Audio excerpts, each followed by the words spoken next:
I'm not only find a job, but 1 minute. the Job News Career Fair. Join the Crawford Broadcasting Company on Tuesday, October 13th at the National Western Complex between 10 a.m. and 2 p.m. To register and seek more information, go to jobnewsdenver.com. jobnewsdenver.com. The big game hunting season is upon us, and archery season is in full swing. Hi, this is Scott Watley with Sportsman of Colorado. Join us Saturdays from 1 to 2 p.m. We'll bring you local outfitters, experts in archery, muzzleloading, and rifle hunting, and much more. Looking for a place to hunt pheasant and waterfowl? We've got you covered. Want to book a trophy deer or elk hunt with a reliable outfitter? We can help. If you like the outdoors, you'll love Sportsman of Colorado. Sportsman of Colorado, Saturdays at 1, right here on KLZ 560. KLZ AM 560, KLZ HD Denver. Listen live at KLZ560radio.com. KLZ 560, a Crawford Broadcasting God and Country station. It's 106 miles to Chicago. We got a full tank of gas. It's dark. And we're wearing sunglasses. Hit it. Our Lady of Blessed Acceleration, don't fail me now. It's time for Drive Radio, presented by Colorado Select Auto Care Centers. Whether you need help diagnosing a problem, I want to ask you a bunch of questions. I want to have them answered immediately. Or just want to learn about all things automotive. Hey, how exactly does a Positrack rear end on a Plymouth work? It just does. Then you've come to the right place. So start your engines, buckle up, and get ready to ride. Drive Radio starts now on KLZ 560 The Source. And I am your host, John Rush. Drive Radio, KLZ 560. Got a lot in store for you today. Steve Horvath, my good friend, is with me today. And Larry Unger's on the other side of the glass. And Mindy is our engineer for the day. So good morning, Steve. Good morning, John. It's always good to have you with us. Oh, thanks. It's on enjoyable. An absolutely beautiful golfing kind of a Saturday that you're giving up to be here with us. That was always tomorrow. Good point. It's supposed to be warmer tomorrow than today, actually. So, no, it's a great day. Really appreciate everybody that's out there driving around. Be safe, be careful, tune in to us. If you've got any questions, lines are open, 303-477-5600. Special thanks to, of course, Larry, who's on the other side of the glass each and every week for taking care of things the last couple of weeks while I was gone.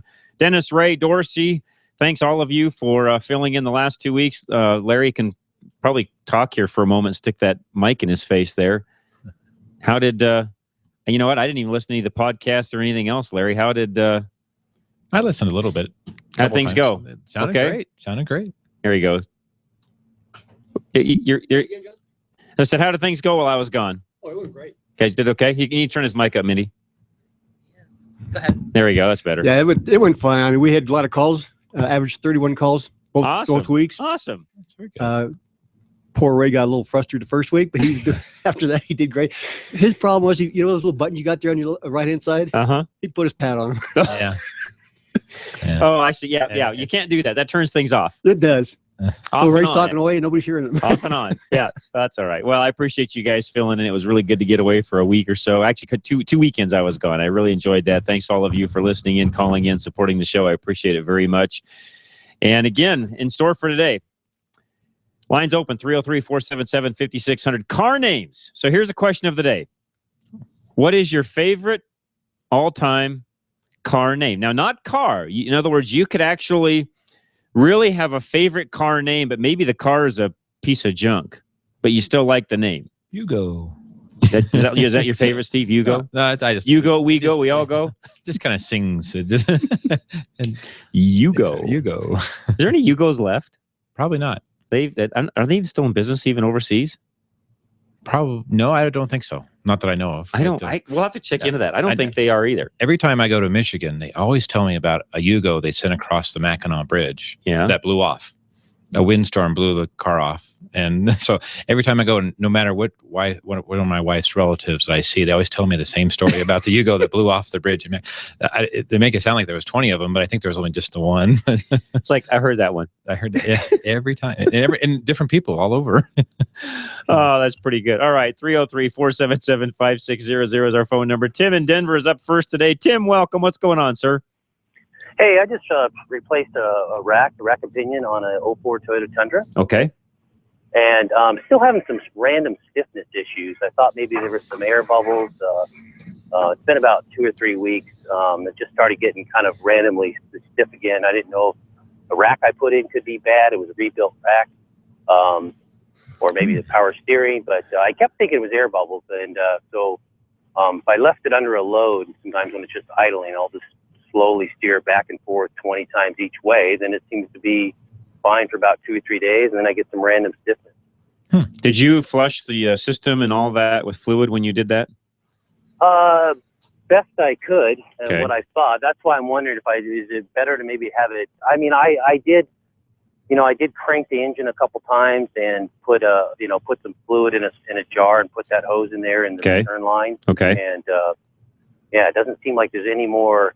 You know, if you take the lid off the power steering and you crank it really far one way where it almost kind of makes noise, I was getting some pops, almost like, you know, if I could look into the bowl and I would see the fluid shoot up. So I figured maybe that was some air bubbles. Probably not. Or that's just the system the way it does when you go far one way. The way to get rid of bubbles, if you think you have any air, and at this point, 2 weeks later, I doubt you do have, but if you want to get rid of air, the best way to do it is take a load off of the front axle. So in other words, jack the front end up to where the tires are not touching anymore, and then crank it back and forth, 20, 25 times. See if you can push some air out that way.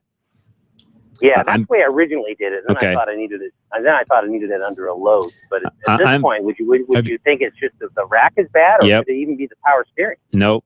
The only other thing, do you think you're getting bubbles in when you go back and look at it? Because the other thing we've noticed on some of the Hondas and Acuras is you're sucking a little air. You're getting a little, from a return hose or the reservoir. All those kind of things can pull a little air in there, and then it introduces bubbles back in and causes a. Yeah, are you seeing any bubbles in the fluid when you're working? No. Okay. Then I'm guessing you've got a bad rack. And rule of thumb on racks: never buy a rebuilt one. Oh, really? Buy new. Buy new or totally reconditioned, but a rebuilt rack. It's from a local auto parts store. It was a choice of, I guess. Yeah, was it a rebuild or remanufactured? Because there is a difference. That's a good question. I'm not sure. I guess I could ask. I mean, it came with a warranty or whatever, so I'm not really sure. And I guess the $64 question is, did it do it before? That kind of problem where it had a stiffness. Yeah, why'd you put a rack in it? You know what? It's a used truck I bought, and I took it into the Toyota dealer just to have them do a once-over, and they said, hey, you know what? Your rack is leaking. And when I took it off, the tie rods were just totally loose. So basically, so you replaced it as a maintenance item. It was leaking. I would definitely say you've got a rack problem, and I would go back to either remanufactured or a new rack. Okay. I'm guessing you've got a bad rack. Okay. And the other thing I'm curious about is that now I'm going to preference this was happening before I changed the rack, so I don't think I did anything wrong. But it also sounds like the clock spring might be bad in the steering. And like I said, I definitely made sure I kept the key locked and the steering wheel never moved. And it was happening. This noise was happening before. Yeah, that would have nothing to do with the rack anyways. Has nothing to do with the rack anyways. Yeah, that would be totally separate. Yeah, so if that's the other issue I'm having, if I'm turning to the far left, I get this weird clicking noise inside the steering wheel. Yeah, that's in the column itself.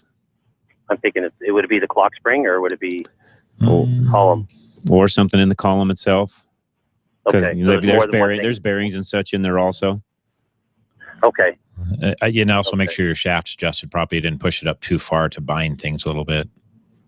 When you did the rack. When you put the new rack in. Sorry. Yeah, I just pushed that sleeve just enough up to where I could drop the rack. Okay. Yeah. It used to be easier years ago. Now it's a little simpler. But years ago you could get it misadjusted pretty easy on those cars. Yeah, I think I wouldn't have done it unless it was. I mean, I can't believe how easy everything is to get to on the Tundra. Yeah, that's an easy one to work on. Yeah. Well, and again, I rule of thumb, even for everybody else out there listening, some of you do-it-yourselfers, when you go to buy, really parts in general. Remanufactured is okay, depending upon the cost of the difference between it and new. If you're only talking, a 10 or 15% difference between remanufactured versus new, we always buy new. Even as a fleet shop, we buy new. I think Steve would say the exact same thing. When it comes to rebuilt parts, the only time we buy something rebuilt is when you have no other choice. Got it. I mean, So there are some parts, for example, that are getting rare enough to where the only thing you can find is a rebuilt, X. And if that's the case, yeah, we go ahead and use it. But if there's ever the opportunity to use something that's totally been reconditioned, remanufactured, and just a quick explanation. This is a great topic, by the way. So real quick, the difference between new, remanufactured, and rebuilt. Let's talk about that for just a second. So new, of course, everybody knows, brand new parts, all manufactured, just like it would have been if it was put on the car the very first time when it rolled off the assembly line. That's a new part. A remanufactured part is they take some of the key components that they know they can reuse and even recondition and reuse. So say, for example, on a rack and pinion on a remanufactured, they'll keep the case. They may keep a couple of internal components if they're not, if they don't show any signs of wear. Otherwise, everything inside of the actual housing itself is getting replaced. They're typically only going to use the outside casing or the outside housing unit in a remanufactured rack. On a rebuilt rack, if it is truly a rebuilt, they are only replacing inside of it whatever they deem is necessary at the time of the rebuild. Mainly just seals. Okay, so there are three different ways of doing that, and that's why there's three different costs of those parts. Okay. Yeah. So a rebuild would probably just be the inner tie rods and seals, then, right? Yes. Typically speaking, yes. Maybe some boots even. Yeah. And so, say for example, you had a spool valve that was binding up prior to that rebuild, and they didn't know anything about that. They go and they rebuild it. They don't know the spool valve is got a problem. Well, then that's the issue you have right now, and it could very well be. Or it was a little bit of an accident and it's been bent, and they don't know that either. Yeah. Exactly. That's kind of what I was thinking on this, but yeah, right. Yeah, that's the problem with the rebuilt side of it, is you just don't know all the history of it. Okay. Okay. All right. Thanks so much. You betcha, Tim. Appreciate it. And when it comes to a shop, so now you've got the vehicle, instead of Tim doing it on his own, Tim's now at a facility having this work done. That's why at least when I ran my two facilities, we typically stayed away from used and or rebuilt parts, because the labor costs on my end when it comes to warranting those parts, because we still warrantied everything. Mm-hmm. And the warranty cost to me to actually go back in labor-wise and replace those parts wasn't cost effective. No, it's not a fair deal. No. Well, I think it's in our end, we just like to make sure everybody knows. If we do used, we talk about it, have a good conversation, know what you're buying, and know what we're going to warranty, because we're not going to extend it out 2 years. Nope. Because you can't, because the parts, you don't have enough confidence in that part lasting that long to go ahead and do that. So lesson learned. And by the way, Tim, that's a great question for everybody else listening. So phone number here, 303-477-5600. So question of the day. Car name. What is your favorite car name? What got me going on this is there are 5 car names that we're going to get into today as the show goes on that really weren't words in the first place, but they ended up being names for cars. And maybe we should play a little game today, and you can name what some of those names would be that really weren't actual words before they became the nameplate on a car. Oh. Well, there's 5 for sure. There might be more, but there's 5 that I've got in an article that we'll talk about. So phone number here, 303-477-5600. We've also got a special guest from Nissan that's going to join us at 11:15 today to talk about the Nissan Leaf that's got a new battery in it now. That is a all 100% battery operated vehicle. It now will go up to 107 miles. Andrew Speaker, he's a director of electric vehicle sales and marketing for Nissan. He will join us at 11:15. In the meantime, let's take a real quick. Well, let's do this. We can take Dan first. We'll take a break right after Dan. Dan, welcome. What's going on, sir? Yeah, I've got a question on transmission fluids. Go right ahead. I went to my mechanic earlier this week and going to have my transmission and differential fluids replaced. And he's telling me that the manual transmission on an 87 Dodge Ram takes Dextron 3. Could very well be. Think so? That's automatic transmission fluid, right? That is correct. Why is that? Because a lot of the later model transmissions, manual transmissions, even, believe it or not, even into the late 70s, early 80s, they started switching over from, the progression that happened was they went from a 90 weight oil, so an 80-90 weight type oil in a lot of the older manual transmissions. They then progressed into some of the late 70s, started using some motor oil, and some still to this day use some motor oil as the actual fluid. And then, believe it or not, even a lot of the bigger trucks went to automatic transmission fluid later on. And a lot of that was to help cold shifting, because the automatic transmission fluid is still an excellent lubricant. And it just helps for cold shifting with the synchronizing rings and so on. When things are, 10 degrees outside or 10 below outside, that automatic transmission fluid still moves really well. Yeah, I've got my motor's manual here, and it says below 32 degrees it's 30 weight motor oil, 32 to 100 is 50 degrees, 50 weight motor oil, or 90 gear oil. Yeah, 80, 90. Mm-hmm. And then over 100 degrees it's 140 gear oil. It's got so many different fluids here. And Correct. I'm an old mechanic here, and I'm used to putting 90 weight gear oil and transmission fluid. Yeah, and most of them anymore, you don't really need that. In fact, and do you know exactly what transmission's in your Dodge by chance? Do you know the model? I think it's number? like a 435. Okay, on a 435, you can run just about any fluid in that vehicle that you want. What we started doing in the two shops that I owned on the 435s is we started running a synthetic, not an 80-90, but the 140 synthetic weight oil is what we started running in them later on, rather than ATF. Now, ATF is not going to damage it; it's not going to hurt it. It'll still lubricate just fine. But we just started running the the synthetic, 140 weight oil in them, just because we felt like it was a little better lubricant. Now, what's the wear going to be? Is it going to be wear faster? No, or it won't matter.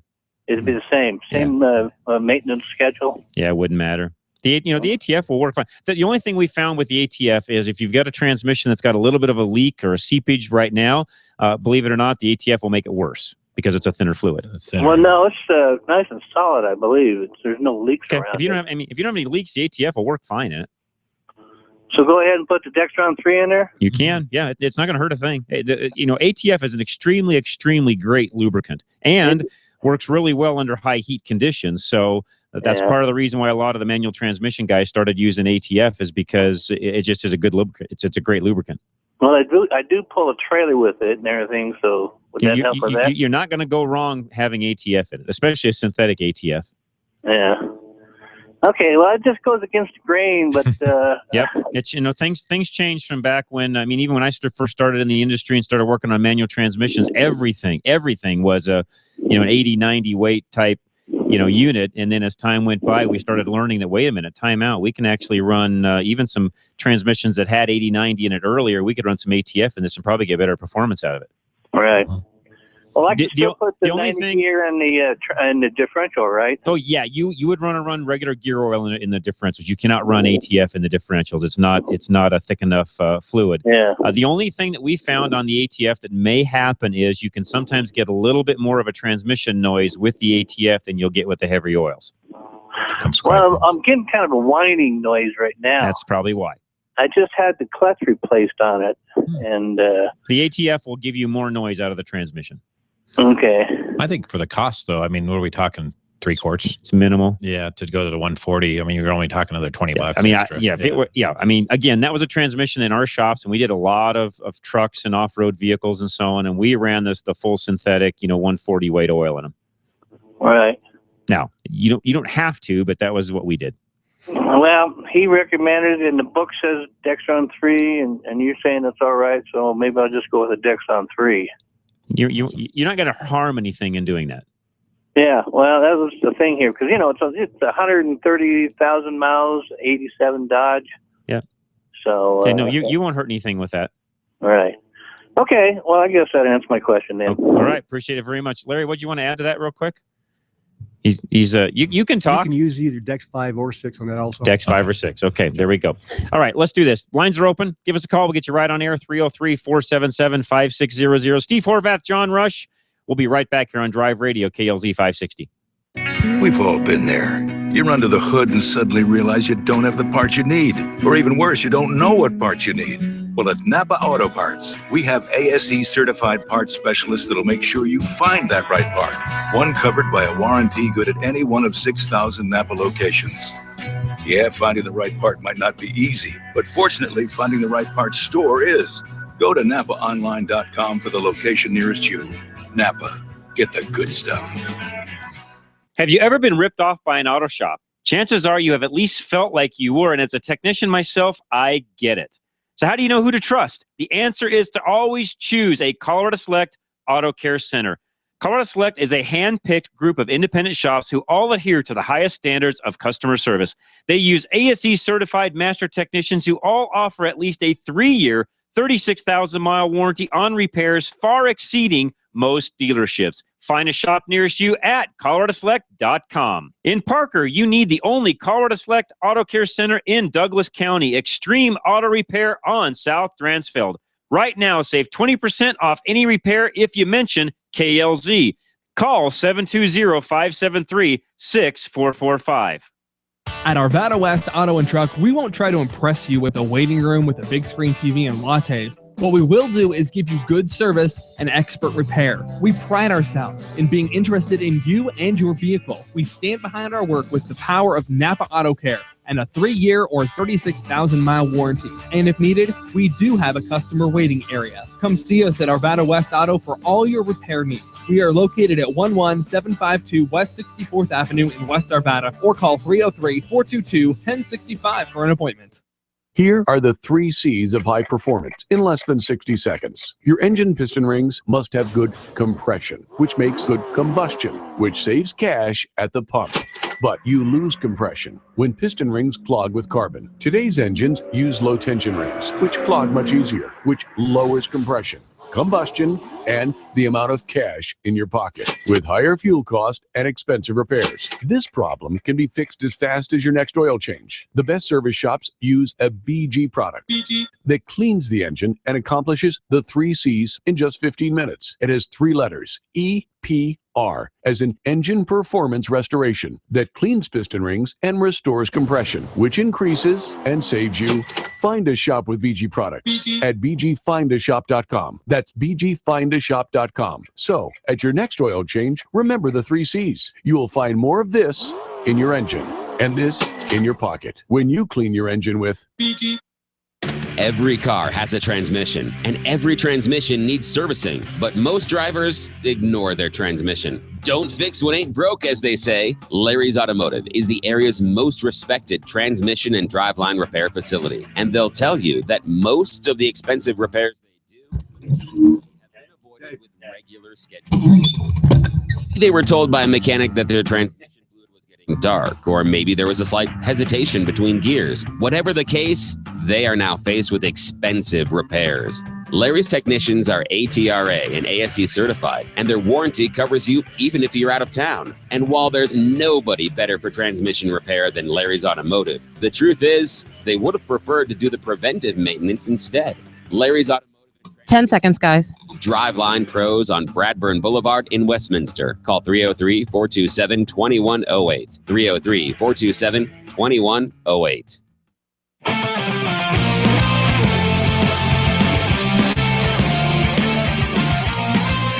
John Rush Drive Radio, KLZ 560, Steve Horvath from Geno's, and I had somebody tell me this week that I need to make sure I keep saying Geno's with a J. Geno's with a J, yeah, that's a good idea. Because Dan Muir, my cohort during the week, said, I was Googling the other day looking for Geno's, and I, for the life of me, could not find it because I was using a G instead of a J. So it's Geno's with a J. Geno's with a J. Okay. So Jenos. Yep. Okay, so I'm so used to that, I'd never even thought about. We know it, yeah. I just it's habit for me. I didn't even think about it. So yes, Geno's with a J. It's Geno's Auto Service. So Geno's with a J, genosautoservice.com. And Steve's got a great, really, I'm going to call it a new facility because he really went through and just did a complete facelift of the entire facility. New entrances, new parking lot, landscaping, offices, added some bays on. It's just beautiful. Oh, it is. Very good. Did a great job. It's just gorgeous. New parking lot. New parking lot. New parking lot. That's a plus. That is a big plus. No, it's a really cool place. So Steve's out in the Littleton area. If you need anything at all, go by and see him. He's at the corner of Bowles and Platte Canyon. Stop in and visit him, and he'll take care of any needs you've got. And right now, they have an alignment special, which we're not going to tell you because we want you to call and find out what it is. So what's the phone number, Steve? 303-794-6700. So that last gentleman that had the rack put on, when you do a rack, you need an alignment. I was thinking that too. You definitely do. Yeah. Anytime you do front end work, you need an alignment. Yeah, period. I don't care what you do, you need an alignment. So that's just the way that works. Mark in Black Forest, welcome, sir. Hey, good morning. Good morning. So I have a fuel filter issue, I think, or maybe a messed up gas tank. I've got an 87 motorhome with a Ford 460. It's got a canister type filter under the chassis, and then it's got another filter just before the carburetor. Has a rock type filter. Yeah, it's a little brass filter is what it is. Yeah, So last year, had trouble, replaced them both, and then it started running fine again. Happened again this year, and I was just wondering. I looked at the canister filter. I couldn't see any rust, as if the gas tank was full of rust. So just looking for suggestions. I don't want to do this every year. What's it doing when it doesn't want to run? I mean, in other words, what gets you to the point where you need to do the filters in the first place? It just really bogs down. I can't get up to speed. On the road, I just doesn't want to go more than about 30 miles an hour. Is it something that kind of starts off, beginning of the summer, things are running well, and by the end of the summer, you start to notice it, or is it just something as you come into, every time you use it, it's the same way? Honestly, I don't use it much. But the first time it had happened at the start of the season this year, the very first trip this season. Okay. So does it have a mechanical fuel pump or electric fuel pump on that? I think it's electrical. In the tank or on the rail, maybe? Well, on the rail. On the rail. Okay, good. Okay. I don't know if it's the only fuel pump or... Yeah, there could be a transfer pump. Yeah, that's probably got one big, huge gas tank in the rear. And right.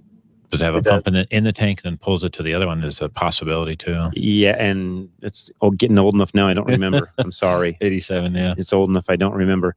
You could have some sediment, I should say, not sentiment, sentiment in the, some settling, is what I'm trying to say. Some dirt, junk, garbage that's in the tank that is being picked up, putting into the filters. Here would be the way to tell that the next time you go to change the filter. So the way to really kind of figure this out would be go ahead and put not so much the one on the carburetor, because that one's not going to trap a whole lot in it anyways, but that one on the rail, replace it, put a new one on it. And then when you get the old one off, take a hacksaw and cut it apart. Okay. And physically look inside at the media and see how much junk is inside the filter. If it's all full of stuff, then you'll know what's inside the tank and what you need to do next. Okay, I can do that. It didn't. Looking at that outside of the filter, it didn't look like much. No, and you won't know that. So you have to cut it apart to really know what's in the media itself. That's a good idea. I like that. I was suspecting maybe something that was really fine. Another thing was that it looks like they changed the design on the filter that came into the carburetor, because it didn't have a copper filter in it. It looked like a different design. You really, and frankly, you don't need a filter there anyways. Yeah. Okay. You could eliminate that, put a fitting in it that eliminates it, knock out the copper that's inside. I mean, you don't need it. It's not doing anything anyways. Okay. Your main filter is that one on the rail. That sounds good to me, because that is a real pain to replace. It is, yeah. And even when even back in the day where that was the only filter on a car, most people added a secondary filter because that one was so bad in the first place. Okay. Okay. Thanks a lot. You betcha, Mark. Appreciate the phone call.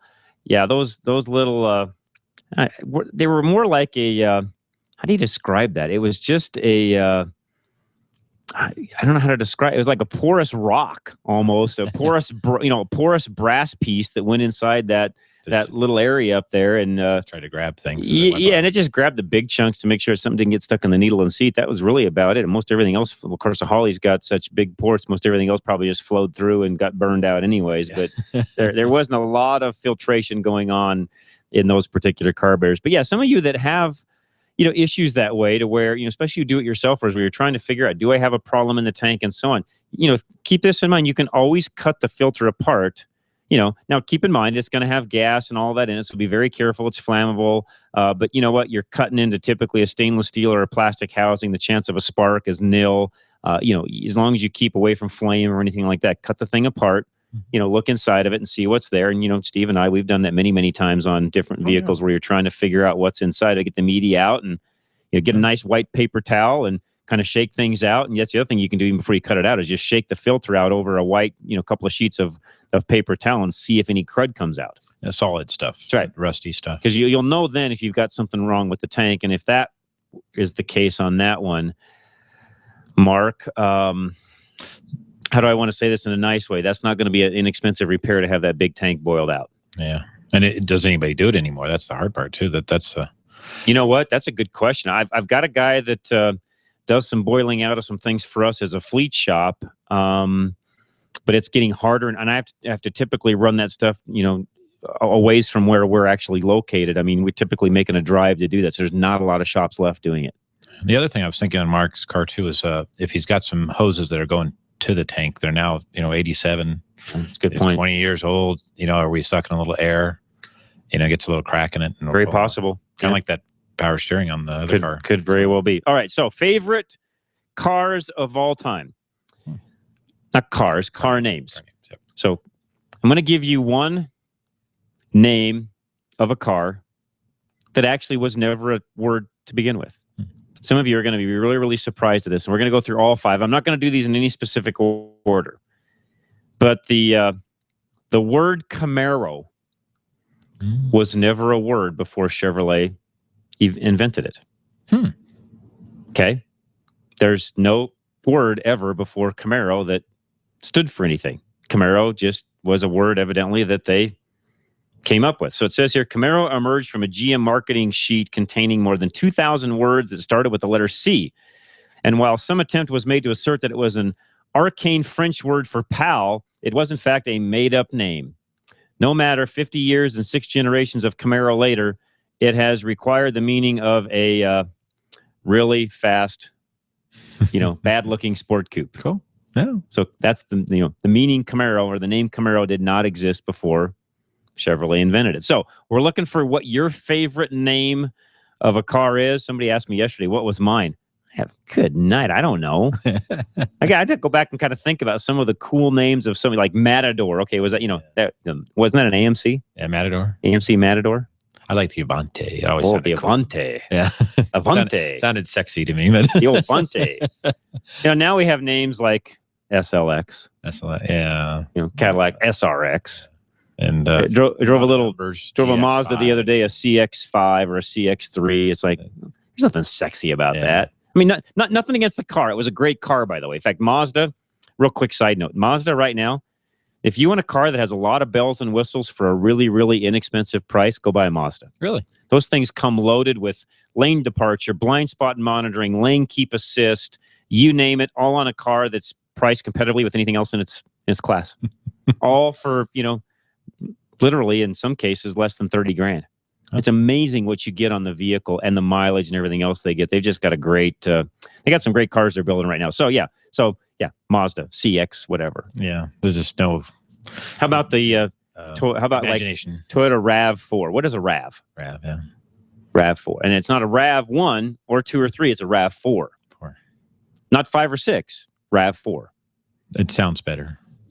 Now, there's good names like, we've all heard over the years, Land Cruiser. And there's Land Rover.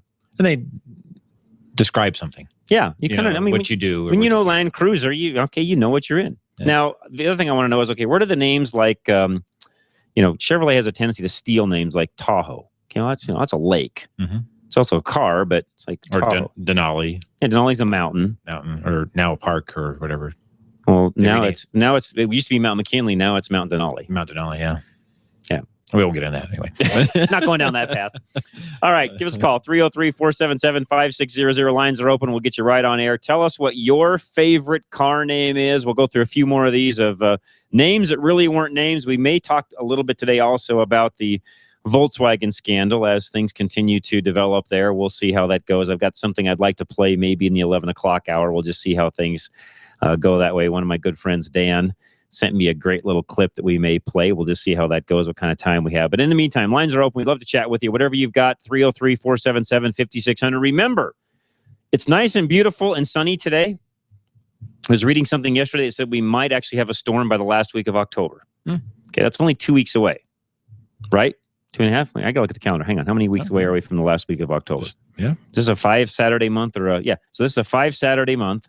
So we have 2 weeks before the last week of October, which they're claiming we may have some snow. Yeah, it's Halloween. It's always snowing. You ever known a Halloween where it's not snowing or cold or something going on? A couple of them haven't been too bad, but when our kids were little, this is an El Nino year that they're claiming everything is still developing to be one of the heavy El Nino years. And keep in mind, back in our history, El Nino meant Christmas blizzard of 1982, which some of you may or may not remember. So, hey, the weather is coming. Make sure you're prepared. Give us a call, 303-477-5600. Steve Horvath, John Rush will be right back on Drive Radio, KLZ 560.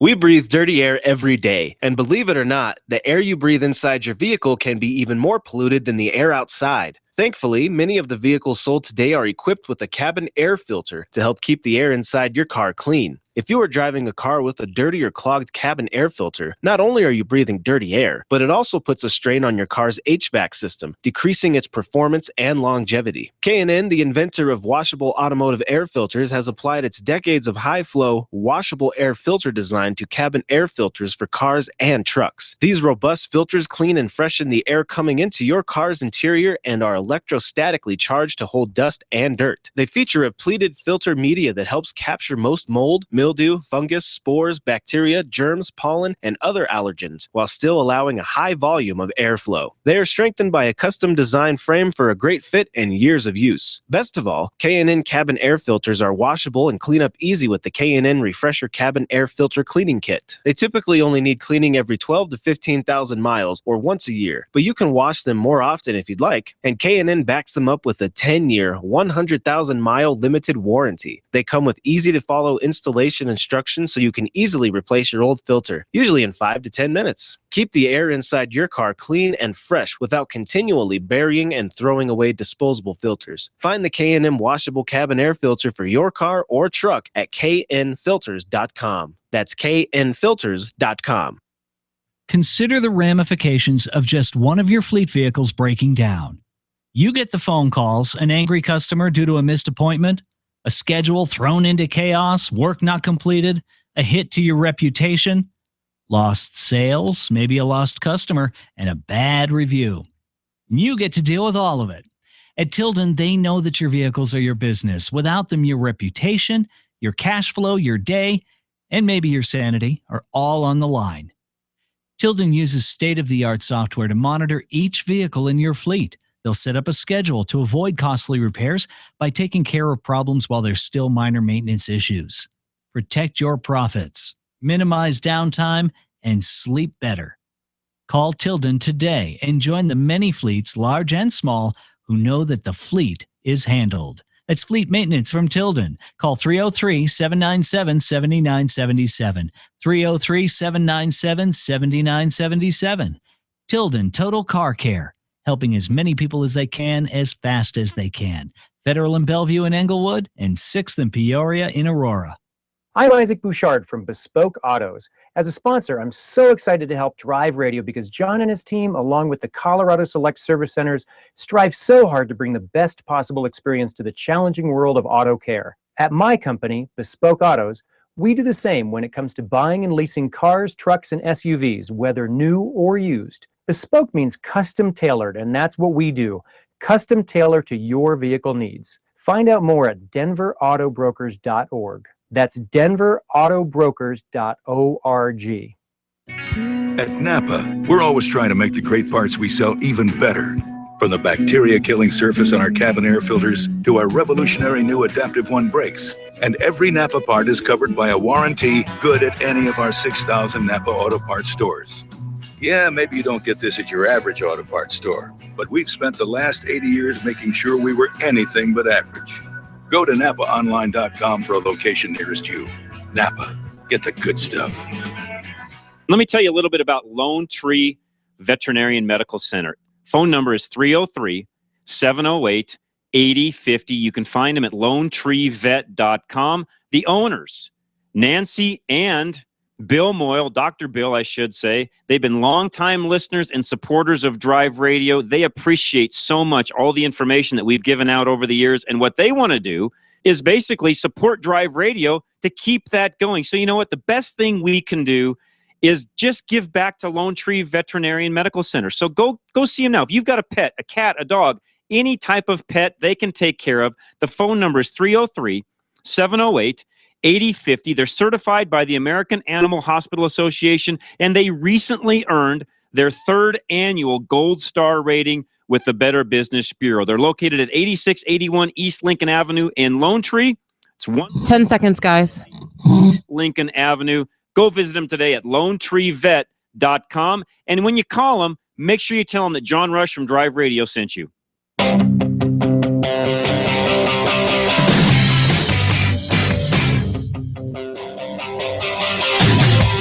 John Rush, Steve Horvath, Geno's Drive Radio, and it's Geno's with a J. Our phone number, 303-477-5600. John has got a car name for us. John, welcome to Drive Radio. Hey, guys. Thanks for your show. I think it's great. Thank you, sir. Thank you. I actually got 4 car names I like. Awesome. I got the Ford Falcon. I learned to drive on 63, 3 on the tree. Okay. And I wanted in high school to buy a Ford Mercury Maverick Grabber. A Maverick Grabber. Maverick Grabber. Yep. And then I didn't get that, so fortunately, good or not. I was like, our neighbor had a Chevy Monza. I like that name. Oh, yeah, the Monza was a good name. I forgot about that car. I actually owned one. And VW had a Scirocco that I liked. Oh, I had one of those too. Yeah. Scirocco is a good car. So those are the names I came up with. Those are some good car names. Yeah. Scirocco was a dry wind off the desert in Sahara or something like that's how they came up with it. It was interesting how they came up with that name. But So question for everybody listening, and John, you also. Why have we lost some of the sex appeal, if you would, when it comes to car names? Because I think we have. Originality. I mean, we're calling things, no offense, but I went back. I'm picking on, Mazda. I could pick on BMW. Okay, an X5. Okay, no offense, but what is an X5 or an M6 or a what are those Mercedes? They're all 450, 560. Lexus does the same thing. IS350, ES300, ES3. I mean, and I love those cars. Don't get me wrong, but it's like, come on, guys, can't you think of a sexier name than an ES300? Yeah, Cadillac Eldorados. Yeah, so Bills, things like that. Have we lost some of the sex appeal of cars? Maybe that's a better question. Well, and I think Honda keeps reusing the same names over and over. Accord and Civic. They do. They haven't changed it forever. Well, and again, I love Honda. Nothing against Hondas at all. They build a very, very, very nice car, very reliable. But you are correct in what you're saying. They just tend to kind of repeat a lot of things. And but the Prelude is a good name. I like the Prelude. That was a good name. I like the Prelude. Not made anymore, but a good name. Well, they could reuse that. That's a good point. No, John, great point. Great car names, by the way. Great job on the Scirocco. I forgot about that. Yeah, you bet, John. Thanks so much. I appreciate the phone call very much. Let's go to Don in Littleton. Don, man, what's going on, sir? Hi, John. Hi, Steve. Hi, Don. It's always a joy to hear from you, Don. Nice to talk with you. Nice to talk to you. I'm just working on my Jeep engine, John, and I noticed on all the cylinder bores on the old engine, the old block, it was a letter stamped, C, C, C, C, all right next to each bore was the letter C stamped. Okay. I just wondered what that meant. I have no idea. Okay. And it's on the block itself? Yeah, right on the block, right next to the bore. And then on the new block, the first 3 are stamped C, and then the last one is stamped D. I just wondered what that meant. So any of you old Jeep guys that are listening that may know the answer to that, this is on an old F-head, right? No, it's a flathead. Oh, you have an L-head. Yeah, L-head. That's right. Okay, so anybody that's listening that knows anything about the old L-head, flathead, I should say, 4 cylinders in the Jeeps, and there were a lot of those around, by the way. If you know why those were stamped that way, I'd love to, because I don't know, Don. Good question. It must have something to do with the sizing of the cylinder, but I don't know what it is. And I have the factory shop manual, and it doesn't say word one about Interesting. About that. I'll I wonder if there's an old machinist guys out there listening too. That yeah, exactly. Yeah, anybody that knows anything, somebody listening should know. So if you know anything about the old flathead 4 cylinders in the Jeeps, and they put them in a lot of another industrial type machinery, so it wasn't just Jeeps. Oh yeah, let us know. You know who might know there, Don, is Carl up the street. At GNS. Oh, okay. Yeah, I know Carl. Yeah, sure. I he might might stop and talk to him. Yeah, he might know.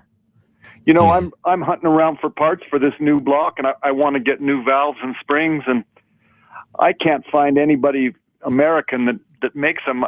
The Jeep supply companies all will offer new stuff, but it's all Chinese stuff. Yeah, it's all Chinese made, isn't it? Yeah, I guess Crown or Omix, and you don't know where it came from. India, a lot of stuff comes from Brazil, India, China, Mexico. Those parts are coming from all over. And now, did you have a problem putting in the Crown valves in it? No, because the reality is, again, those engines have been sold worldwide and are continuing to run, all over the place. So that's why those parts are still being made. And no, I wouldn't have any problem putting them in. Okay. I can find I can find American pistons, although I think they're made overseas. Sealed Power. I can get Sealed Power pistons and rings for it. It'd be okay. Yeah, but I think they're made overseas. But at least it's an American company. You Correct. kind of figure it have American quality standards. And You would hope so. You would think so. And of course, those you can check before you ever put them in. I mean, you can look at them physically, see if there's any problems with them, measure them out, make sure that they're all equal. You know, those sorts of things you can actually check beforehand, which is nice. And you can do the same thing on the valves too. Sure. But I wouldn't worry about the metallurgy on that side of it coming out of China. I wouldn't worry about. Okay. I found new valve tappets for it, new old stock valve tappets, Oh, actually. Good. And they're pretty nice, but they had, after I got the Cosmoline off, they had a little bit of rust here and there, but I figured, well, that's about as good as it's going to get. You'll be okay. That'll work. As long as it's not on the bottom where it's riding on the camshaft, you'll be okay. Yeah, no, it's not on that. Yeah, as long as you're not on there, you'll be fine. All right. Hey, I have a car name for you, Let's John. hear it. The weirdest name I ever heard, and I can't remember the manufacturer, was the Dictator. The Dictator. It was it was either Studebaker or Kaiser Fraser, but it was the Dictator. I'm going to look and see if I can find it real quick. That's a heck of a name for a car. The Dictator. Studebaker, Studebaker. okay. Studebaker Dictator. Yeah. I never knew that was a car. Not a bad looking car either, by the way. No, it was all right. I just thought it was an odd name. Studebaker Dictator. There you go. Yeah. We had a customer once that had a Rockney. Ever heard of Rockney? No. They were made in near Notre Dame, or in Indiana, but like in the 30s. We had one car with that. You know, at one point in time, there were like 200 different car manufacturers. There were a lot back in the 30s. Tons of them. Yeah, like shoemakers almost. I always liked the Chevy Nova. Yeah, good car. That's right. Yeah, good name, good car. Of course, down in Mexico, Nova means no go. So. Really? I didn't know that. Yeah. Nova, no go. Yeah. Don, you're good. You're good. Nova was pretty good. You're a good man. Hey, John, always pleasure talking to you, Don. Really appreciate it. All right, Eric and Brad, hang with us, and we're going to be right back. Don't go away. We'll get to you as soon as we come back. One line open, 303-477-5600. John Rush, Steve Horvath, Drive Radio, KLZ 560. That little check engine light could be telling you that something very bad is about to happen. Then again, it could be nothing. Find out for sure at Extreme Auto Repair in Parker. Most repair shops use a universal scanning tool to diagnose your check engine light, but because of the rapid pace of advancing technology, those tools are just not accurate. Extreme Auto Repair invested in the actual factory scan tools that the dealerships use, which are specific to the make of your car. Extreme owner Dennis Brewster knows that using the right tools to get a job done saves you, the customer, time and money. And it all begins with accurate diagnostics. It's just one more way that Extreme Auto Repair goes to the extreme for you. Extreme Auto Repair in Parker. Call 303-841-1071, 303-841-1071. Mention KLZ 560 and save 20% off your repairs at Extreme Auto Repair. Extreme Auto Repair in Parker. They go to the extreme for you. This is Red Merrill for Phoenix Weaponry. Phoenix Weaponry is a weapon manufacturer that services the firearm enthusiast. From precision ARs to suppressors, Phoenix Weaponry can make your dreams come true. Phoenix Weaponry is a full-service gun shop that offers gunsmithing, coating, and modifications to your own weapon. Phoenix Weaponry, family-owned and operated right here in Colorado. If you can dream it, Phoenix Weaponry can build it. Call today, 720-340-2496. Again, that's 720-340-2496. Or visit their website, phoenixweaponry.com. Mention Sportsman of Colorado and receive 10% off your custom-built weapon. Ever try to buy an air filter and get lost in catalogs and vehicle descriptions? Well, K&N, the inventor of reusable cotton filters, has got the answer to the mess.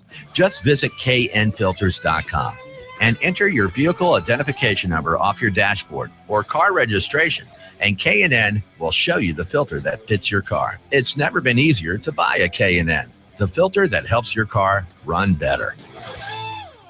Gino's Auto Service in Littleton is your go-to service shop for all your car care needs.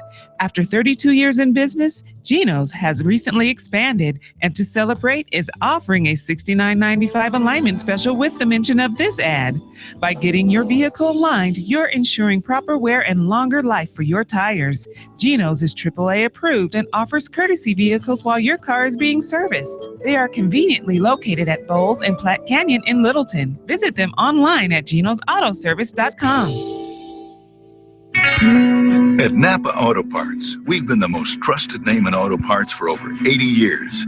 Probably because we've never stopped looking for ways to make the great parts we sell even better. It's a commitment to quality you'll find in every one of our 310,000 parts. From the bacteria-killing surface on our cabin air filters, to the patented damping mechanism on our drive-align belt tensioners, to our revolutionary new Adaptive One brakes. And Napa parts are covered by a warranty that's good at any of our 6,000 Napa Auto Parts stores nationwide.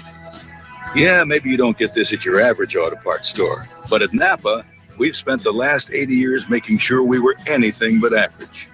To find the Napa Auto Parts store nearest you, go to NapaOnline.com. Napa, get the good stuff. With over 125 locations in Colorado, southern Wyoming, and western Nebraska, there's only one place to get the good stuff. Napa Auto Parts. How stressful. You hear a noise, see a fluid leak, feel something funny, a little light comes on your dash, or your car totally breaks down, and you have no idea what it means, what to do, or how to fix it. With how much we depend on our cars to go about our daily lives, you'd think they'd teach us this stuff in school. Luckily for you, you have us. At Community Auto, we're serious about what we do, and we're darn good at it. Having served Fort Collins and northern Colorado for over 20 years, our family-owned and operated AAA-approved shop has family that extends far beyond our garage doors. At Community Auto, we put the emphasis on care, not just auto repair. Ladies, ever felt intimidated going into an auto repair shop? Scared you'll be taken advantage of? Our female staff is friendly, knowledgeable, and will thoroughly explain 10 seconds, guys. What's going on with your car. You'll be in the know and in turn be taken care of. Because at Community Auto, we know that a happy car will get you far.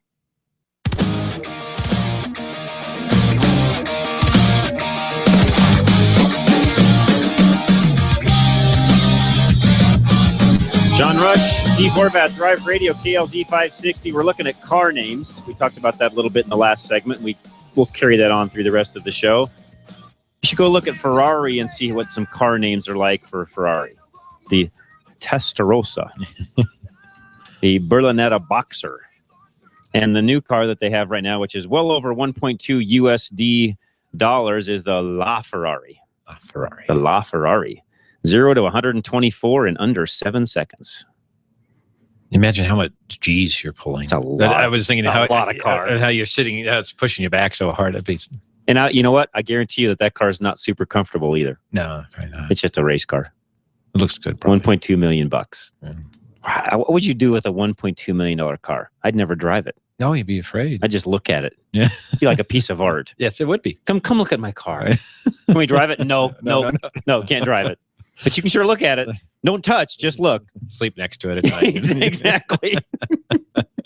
All right, let's go to Brad, who's up next. Brad, welcome to Drive Radio.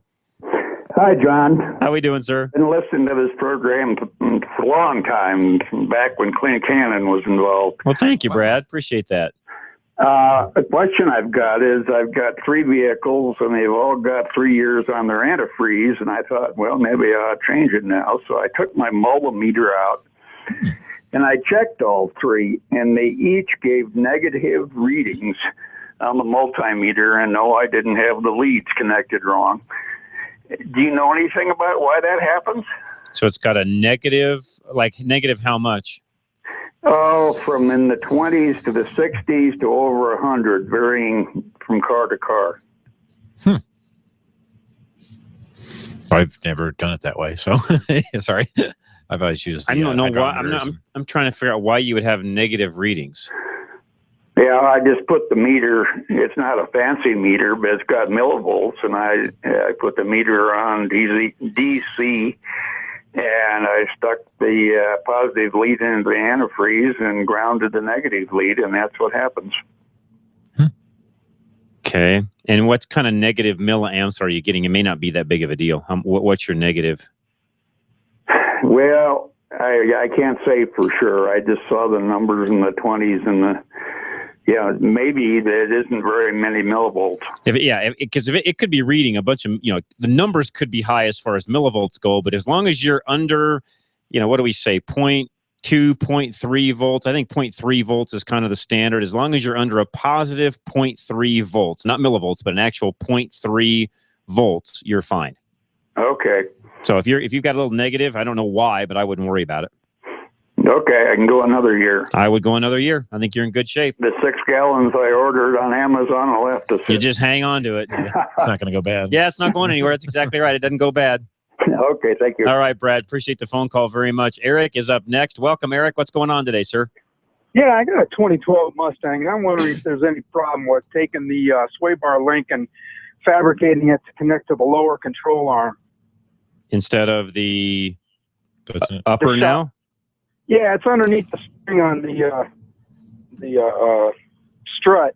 I just was underneath the car, had it up in the air, was just checking things and kind of put a little pressure on the sway bar and watched my shot or the entire strut just bow out. I'm like, well, that's not right. And then I just turned my head and looked over at my Trailblazer, and it's got a little 3-inch link going from it down to the lower control arm. I'm thinking, well, that's got to be the right way. You could do that. I'm not sure why. I guess I'd have to sit down and talk to an engineer from Ford and figure out why they designed, could be cost savings is why they designed it the way it is right now. One less part most likely is why they've done that. And in their defense, those links that you see on the Trailblazer, they do wear out over time. It's a very common thing, especially on SUVs, to replace are those end links. So that is something that's a wear item on a pretty, not frequent basis, but you're going to go through 3 or 4 of those during a vehicle's lifetime. Well, the links I put on the Mustang are aftermarket adjustable. They're massive. Okay. Compared to the it's kind of plastic. Right. That was on there before. Right. Obviously, that was giving a lot. Right. It's all about handling. I got huge wide wheels and all that stuff. But Yep. I just does anybody to, for that car of yours? Does anybody make an aftermarket sway bar that attaches someplace different, or is this something you would in fact have to fabricate? I mean, I could make it easy enough. I just didn't want to do something stupid. I don't think you're gonna. I mean, here's the deal: you're gonna put it on there and drive it and see whether it's right or not. You'll know within the first road test what it's like. Because it's only a couple inches off the fulcrum, so it's not like it's going to add much inertia or anything. Right. Not going to hurt anything trying. Because I can buy good spherical ball bearings that are sealed, lubed, sure. and put it together real pretty. Yeah. The other question though is, how are you going to attach that to the control arm? A lot of welding. Oh, okay. That's the one thing you got to be careful of. As you know, I mean, anytime you start welding on a component, the risk of having a weak point there in that particular, control arm at that point in the control arm does increase when you weld on it. Okay. And are they a steel or a cast iron or aluminum? There are actually several pieces of steel that are welded together. I could buy really good aftermarket lower control arms, and I might in the future, but I just... Well, so if that's the case, and you're going to plan on doing that down the road, okay, so go for it. Yeah, you're not out anything. If it works out, if it doesn't work out, and you want to change them out and go put some aftermarket control arms on it, then great, there you are. You're not bothering anything. Cool. Give it a roll and see what happens. Yeah. All right, bye. All right, take care. Bye. Let's do this. We got time barely for one. Let's see how, if we can make this quick on the car names. Dale, you're next. If we can make it quick, we'll get you in before the top of the hour. Yeah, John, how you doing? Doing good, sir. Studebaker had several of them. They had the Lark, the Silverhawk, the Golden Hawk, the Avante, and I had that 66 Fairlane VTA with the 390 hypo with tri-power. Fairlane. I like the Silverhawk. That's a pretty good name. Yeah, the Silverhawk and the Golden Hawk was Studebaker, and then they had the Avante. Yeah, those are good names. They had the Lark. So do you agree with me, Dale, that we've lost some sexiness with car names? Absolutely. Yeah, that's what I thought. Yeah. Yeah, they had that 62 Lark that they was 500 of them made that had the Avante 289 Avante with the supercharger and a rock pressure 4-speed. Wow. Yeah, that's fun. And that was at 62. That's fun. Had that. Good stuff. Dale, appreciate it very much. Thanks so much for your phone call. Mike and Highlands Ranch, don't go away. We'll get your tire pressure question just as soon as we come back. We got to take a real quick news break. Don't go away. Hour number 2 of Drive Radio is coming up next. I'm your host, John Rush. Steve Horvath, Larry Younger on the other side of the glass, and Mindy is our engineer. We'll be right back. Don't go away. Hour 2 coming at you. Drive Radio, KLZ 560. Still haven't had enough? Go to drive-radio.com. Email your questions and comments. Download previous programs and find lots of useful information, including your nearest Colorado Select Auto Care Center. That's drive-radio.com. Thanks for listening to Drive Radio, sponsored by the member shops of Colorado Select Auto Care Centers on KLZ 560. Drive Radio is a presentation of Colorado Select Auto Care Centers. The independently owned and operated shops of Colorado Select hold each other accountable for their highest standards of technical expertise, honesty, and professionalism. They all understand that choosing a mechanic is risky business. So Colorado Select was created by this exclusive group of like-minded professionals who are dedicated to raising the level of consumer confidence in Colorado's auto repair industry.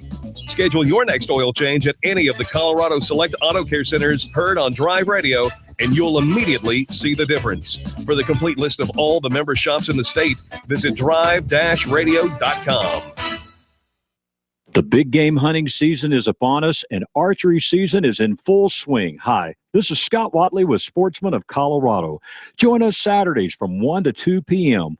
We'll bring you local outfitters, experts in archery, muzzleloading, and rifle hunting, and much more. Looking for a place to hunt pheasant and waterfowl?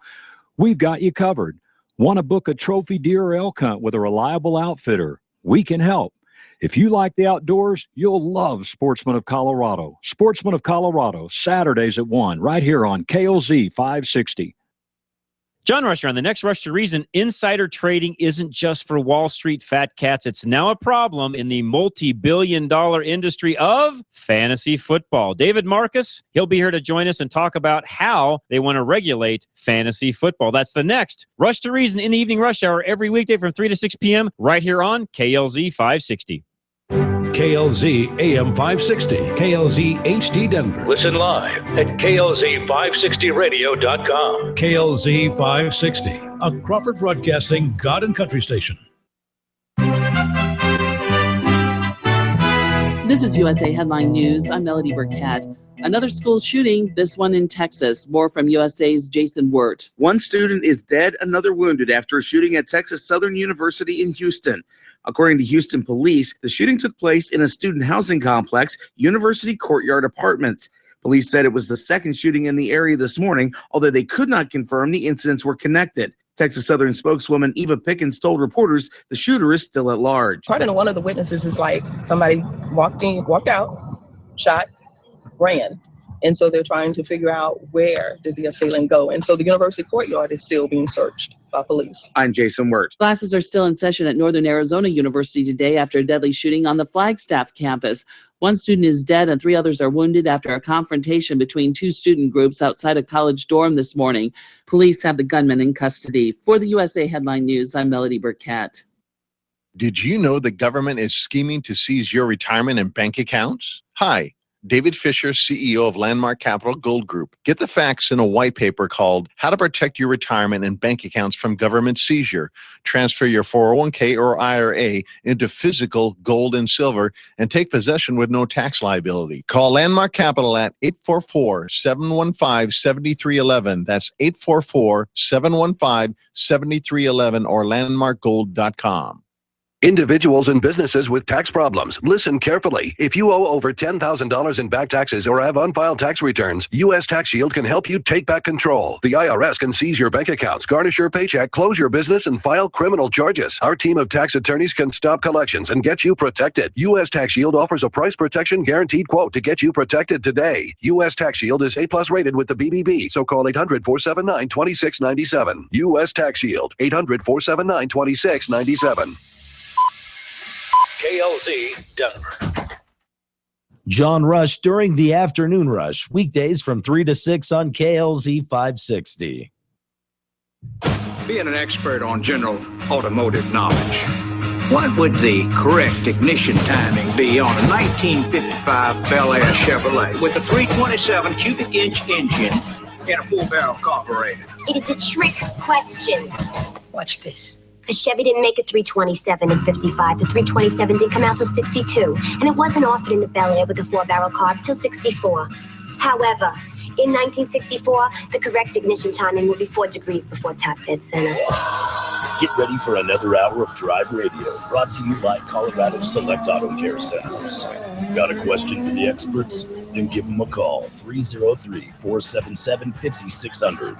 Now it's time to pop the hood and get our hands dirty. Drive Radio on KLZ 560 The Source.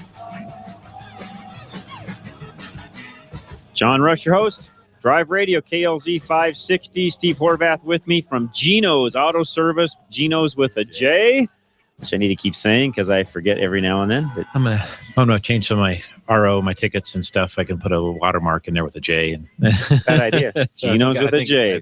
Geno's with a J. So, all right, we've had a great first hour. Those of you that are just joining us, stay with us over the next 2 hours. We've been talking about car names.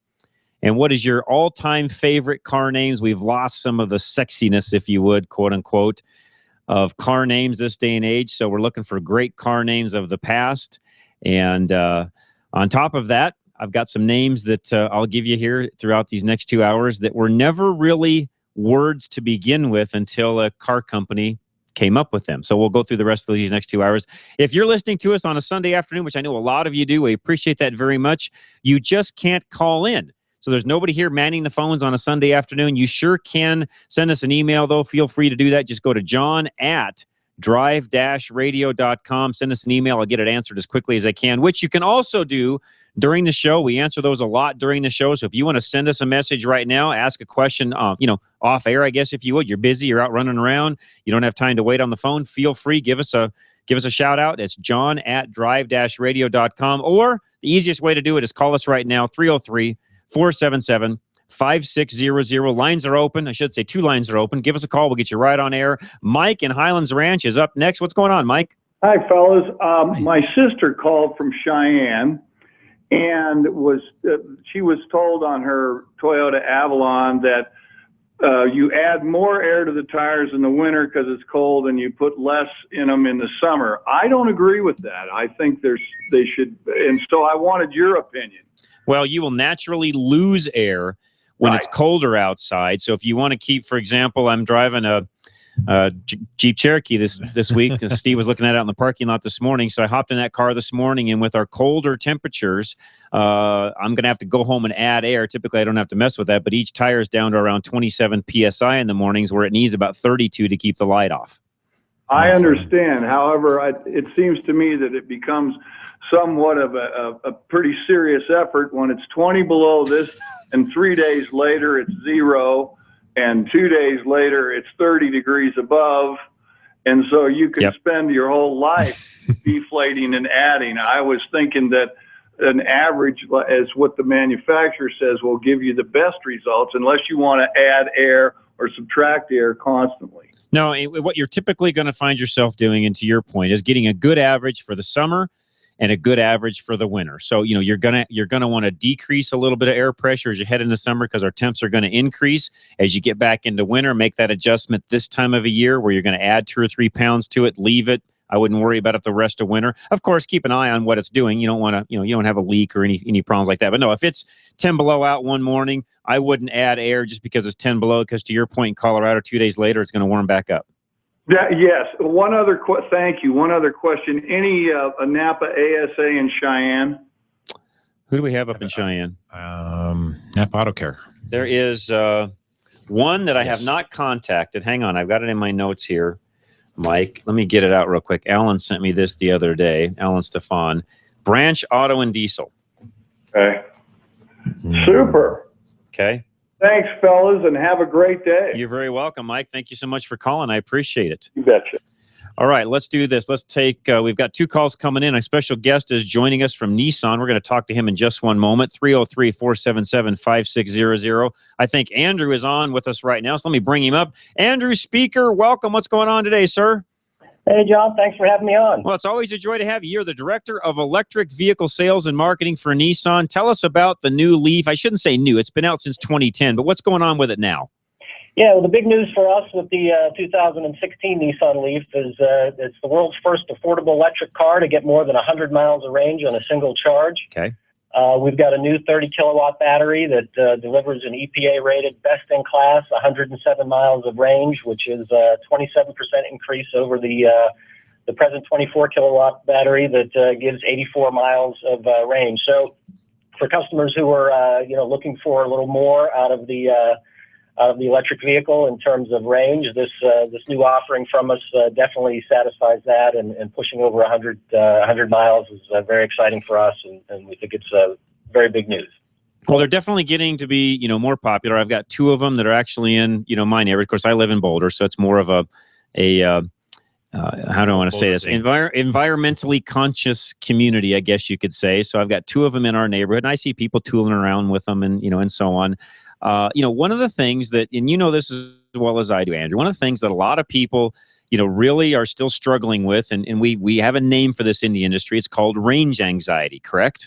Absolutely. So how do you guys, or how do the salesmen even overcome range anxiety when somebody comes in asking about an all-electric vehicle? Yeah, well, I think one of the first things is to understand the driving habits of the customer. We see that the average American actually drives about 33 miles a day. So even with the 84 miles that we offer in range in our current vehicle, that tends to be more than sufficient for what people need. But, we would encourage them, and actually if they're working with the salesperson at the dealership, they can, really get an idea as they go through that of how often they drive, where they drive, what their true needs are, kind of understand the different charging options. And actually on our website, nissanusa.com, there's some information there in terms of how much you can save from a gas standpoint for driving an electric vehicle. There is the Nissan Easy Charge app, which can tell you the location of all the public charges in the public chargers in the area. And then we've got a Feel Electric app that allows you to virtually experience using your own driving habits how the Leaf would fit your lifestyle. So that's cool. That's very interesting. So there's a lot of ways to get comfortable with it. And help people, understand the decision. And you're right there about Boulder, Boulder and Denver, one of our better, one of our best markets in the country. We seem to, we sell a lot of cars there, and it's the market is very receptive to it. Yeah, I see these guys driving all over the place, and I will have to say that, I don't see them on the side of the road, out of electricity, if you would, because you guys actually have some features in the vehicle that actually give people pretty fair warning, to enable them to get someplace where they can actually get some more, get more electricity to charge the vehicle back up. In other words, it's not something where you're just driving along and it shuts off, correct? Right. There's a lot of ways. The dash provides a lot of information, a lot of input to you in terms of where you are in terms of the charge. I mentioned that, that Easy Charge app will tell you the location of all the different public charging chargers. Some things that we've done in 20 markets across the country that represent the lion's share of our Leaf business in Denver. The Denver metro area is one of them, where we've offered a no charge to charge for 2 years with the purchase of a Nissan Leaf. And so that, I think also helps people get more comfortable with the charging experience. But yeah, there's a lot of ways for them to understand, where they are in terms of state of charge and take action. A lot of employers offer charging at work as well, and that's an initiative that we work on quite a bit in terms of working with businesses and communities to ensure that there's adequate charging out there. But it also seems that a lot of people are comfortable charging at home. That's one of the big conveniences of it, and can get the charging that they need just by plugging into the outlet at home or installing a home charger. Very cool. Well, if you ever get one of those out in this area, I drove one of those, but it's been probably, I'm thinking back now, probably 4 years ago. So that would have made probably a 2012 model, or maybe even a 2011 model at that point in time. So yeah, if you get one out and about in this area, I'd love to hop behind the wheel again. And I will say this for everybody listening, it's a different experience than what you would typically think, driving an electric vehicle. We typically think, Andrew, get behind the vehicle. It's going to be slow. It's going to be kind of unresponsive. You're going to get in. You got to wait for things to kind of wind up. And it's really quite the opposite, isn't it? Yeah, you get kind of that instant-on torque feeling. The car is actually very fun to drive. It's surprisingly quick. When you first get into it, and it's very fun to drive. I mean, it's one of the key elements. Whether you're buying the vehicle to save on gas and it's got a great cost of ownership, or whether you're buying it to reduce emissions, there's also that fun to drive element. Right. That like you said, that you may not expect if you haven't got behind the wheel of one. The biggest plus that I see with them for a lot of guys that are commuting, especially into some of our smaller, tighter, downtown type areas, even some of our small towns with the downtown area. So it doesn't have to be downtown Denver. I'm talking even some of our smaller, Steve's from Littleton over here, even the Littleton downtown area. If you're somebody that's driving into some of those areas, these smaller vehicles like the Leaf just become a lot more easy to maneuver, park, do things with. And to your point, have a 107-mile range. That's really all you could drive that car 2 or 3 days for most people and not run it out of battery. Yeah, absolutely. And also you mentioned the commute. One of the other benefits in a lot of states and areas you get with the Nissan Leaf is access to the HOV lanes. So that can make the commute even I didn't think even about easier. that. Yeah, good point. I knew that, but I'm glad you reminded me of that because it gives you free access in those lanes. Mm-hmm. Yeah, good point. Yeah, another good point. benefit. Okay, so last question, Andrew. Where do you see the future? This is something we talk about on Drive Radio quite a bit. Where do you, as somebody that's in this thing on a daily basis, where do you see the future of electric vehicles headed? I mean, you've got you guys now that are doing this. There's, of course, your competitors out there that are doing it, Toyota, Tesla, others. Where do you see the future of all electric vehicles heading? Yeah, and I think from a product standpoint, the range that you mentioned, the range anxiety, but range really, even if you get by the anxiety, people would like to see the cars evolve into longer range, and that's, what we're looking at, out into the future. The 107-mile improvement is kind of a step in the evolution for us. It's a big step from that standpoint. So I think you see them moving more and more in that direction, and then we see them, moving more mainstream. Globally, there's tougher restrictions on emissions, and eventually all the automakers are going to need to offer some zero emission alternative. We think the most practical alternative is the EV, and as a company, we're committed to it. We've got a lot of investment in it, and we're in it for the long haul. Cool. So we see it being around and growing. Well, I will say this: you guys have got some fantastic products. I'm not saying that just because you're on the air. Steve, the rep that I talk to on a regular basis, I told him the other day, the new Maxima. I mean, what a fantastic automobile that particular vehicle is. In fact, all of you out there listening, if you haven't driven a new Maxima and you're in the market for a really nice, what I would consider to be a full-size sedan, I don't think Nissan considers that, but I do. I mean, that car is really phenomenal. And Andrew, it just really kind of speaks of the entire lineup that you guys at Nissan have. And for a company that let's not beat around the bush, for a company that in the not too distant past was on the verge of wondering whether you guys were going to make it or not, you guys have turned the thing around. It's really you got some great products right now. Well, thank you. We definitely appreciate it. Yeah, really appreciate you coming on with us, Andrew. Anything else that comes up in the future, please let us know. And again, if anything comes up in this area where I can get behind the wheel of one of those, I'd love to drive one and give some real world experience. I would be more than happy to do that. All right, we'll see if we can put that together. Andrew, I appreciate it very much. Andrew Speaker, Director of Electrical Vehicle Sales and Marketing from Nissan. Have a great afternoon, sir. All right, thank you. You too, John. We'll do it. Appreciate it very much. Let's take a quick break. We got 2 lines lit up. Mike in Boulder, hang tight. We'll be right with you. Don and Conifer also will be with you. And we got 1 line open, 303-477-5600. We'll be right back here on Drive Radio, KLZ 560. At Napa, we're always trying to make the great parts we sell even better. From the bacteria-killing surface on our cabin air filters to our revolutionary new Adaptive One brakes. And every Napa part is covered by a warranty good at any of our 6,000 Napa Auto Parts stores. Yeah, maybe you don't get this at your average auto parts store, but we've spent the last 80 years making sure we were anything but average. Go to NapaOnline.com for a location nearest you. Napa, get the good stuff. Consider the ramifications of just one of your fleet vehicles breaking down. You get the phone calls, an angry customer due to a missed appointment, a schedule thrown into chaos, work not completed, a hit to your reputation, lost sales, maybe a lost customer, and a bad review. You get to deal with all of it.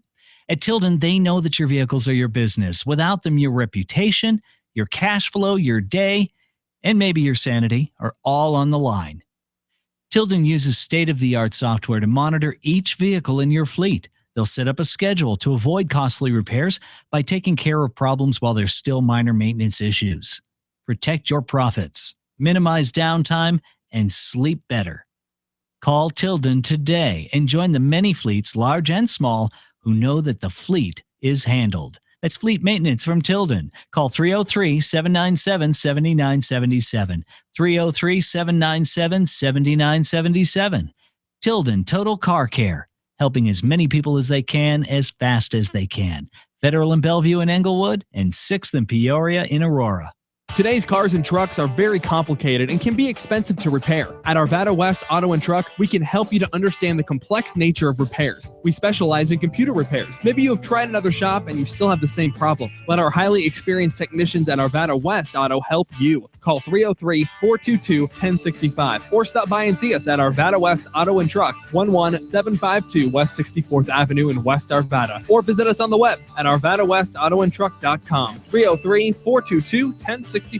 Top auto manufacturers admit that today's high-tech engines on average can use a quart of oil every 1,000 miles. Why? To meet the government's fuel economy mandates, they use the faster-moving low-tension piston rings that can clog quickly, reducing power, causing poor fuel economy. The Performance Oil Service from BG Products cleans piston rings and restores the fuel system. And it's backed up with lifetime protection for the engine. Ask your service advisor about the BG Performance Oil Service or go to bgfindashop.com. That's bgfindashop.com. Have you ever been ripped off by an auto shop? Chances are you have at least felt like you were, and as a technician myself, I get it. So how do you know who to trust? The answer is to always choose a Colorado Select Auto Care Center. Colorado Select is a hand-picked group of independent shops who all adhere to the highest standards of customer service. They use ASE-certified master technicians who all offer at least a 3-year, 36,000-mile warranty on repairs, far exceeding most dealerships. Find a shop nearest you at coloradoselect.com. In Arvada and Westminster, trust your car to Larry's Automotive and Transmission, the Driveline Pros. They're one of the few ASE-certified repair shops that's also an ATRA certified transmission facility. 5 seconds, guys. 427-2108.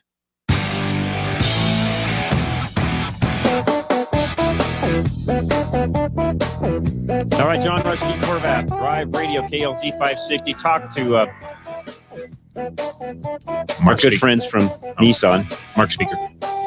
And, Steve and I were just talking through the break there that, you can poo-poo this electric stuff all you want, but the reality is it's coming.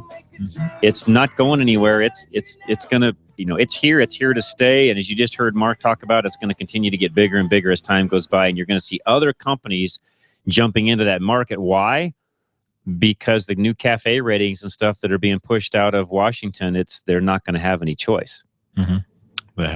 They have to offer that in their line. You're going to have that in the lineup to offset some of the other things. So if you want to go buy an F-250 from Ford, Ford's going to have a plug-in to offset what it costs, what the CAFE ratings are on an F-250. Ford doesn't have? They do. What is theirs? I forgot. I drove it. I'm sorry. Ford, so they're one of the last Fords I drove, actually. I'll think of it in a minute. In fact, I'll look it up. But they do have a plug-in. Yes, they sure do. All right, let's do this. Let's go right to the phones. Don's been holding the longest. Don, welcome. What's going on, sir? Hey, John, several weeks ago, I talked to you about a hill descent option that Ford has, and you thought you might have one on one of your trucks and was maybe going to try it out. And I have that truck, but does not have that option. I see. But what I did do is I did some research, and Ford is not the only one that offers that option. There's some other vehicles out there. The Cummins, for example, on the Dodge has an option on that also. And from what I've read, they all work similarly to what you were mentioning on your Ford. Yeah, I'm thinking now the research I've done, since I talked to you, it is probably working the way Ford designed it. My question is, why would they design it that way? Well, or why would they program it that way, I should say? Because I do have another vehicle with that same kind of option on it. Right. But it's a car, and it's not used, as a steady amount as the truck might be. Got it. Because it's an off-road option, Right. But, yeah, the car I have, you turn it on, it's on, and it stays on unless you overdrive it or turn it off.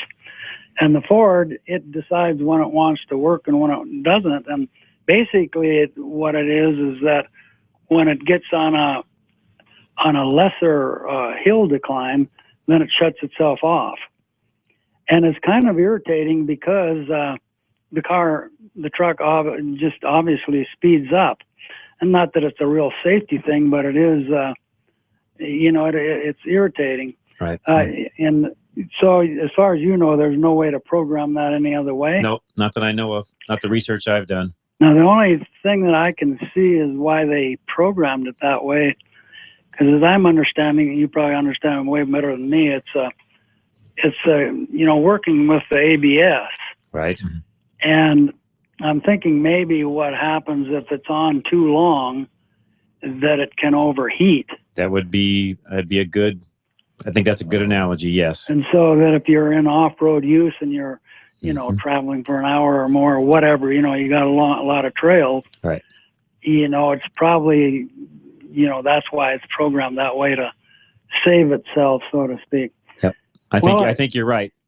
Yeah. And so I guess there's nothing to do about it other than live with it the way it is. I'm not real happy with it, but it may have to be that way under the circumstances that they've got it designed, for real off-road use. I don't use it that, my driveway is fairly long and it kicks on and off several times. And it even seems to, even if the grade declines suddenly, it will kick off then even sometimes. Interesting. And it shouldn't, that's the part that really disturbed me, because it should, kick off when it lessens, not increases. Correct. But anyway, that's as far as you. As far as I know, research. everything. Yeah, no, I think all the research you've done and what I've read, you're right on target. And I don't know enough about the engineering side of it. And part of it is I just don't know enough of the guys at Ford. I actually had an opportunity to meet one of the guys from Ford the other day and said, hey, no offense, but I'd love to get behind the wheel of some of your vehicles so I can learn more about them. So as I talk on the radio, I've got, a little bit more intelligence when I'm talking about them, but I got to get behind the wheel to do that. And Absolutely. He promised me that he would try to figure out a way to get me in some of the fleet vehicles that are here in Denver, because Ford right now is about the only line of vehicle I don't drive. I see. I wondered if someday if they had a program update for specific for mountain driving or something. Yeah, but you've been to the dealer, haven't you, Don, and asked him that? Yeah, I questioned them on it, and I actually left it with them because I had another question too, and they said they checked it out and it's doing exactly as it's designed. Okay. But there is no going for a ride with them like of yesteryear, Right. Which really kind of irritates me, but that's the world we live in now. That's right. No, it is. That's where the independent side of it, like Steve at Geno's over here, comes in. That's what we can do on our side. They can't do. Yeah. Now in this situation with me, I can't really be changing anything on it, or it would affect the That's warranty. Right. That's exactly right. Because it was a new vehicle. You're 100% correct, Don. Well, I really appreciate you You're checking welcome, on sir. it, and I'll just go with it like it is. You're fine, Don. I appreciate the phone call very much. Thanks so much for joining us. Mike in Boulder, you are next. Howdy. How you doing, Mike? I'm good.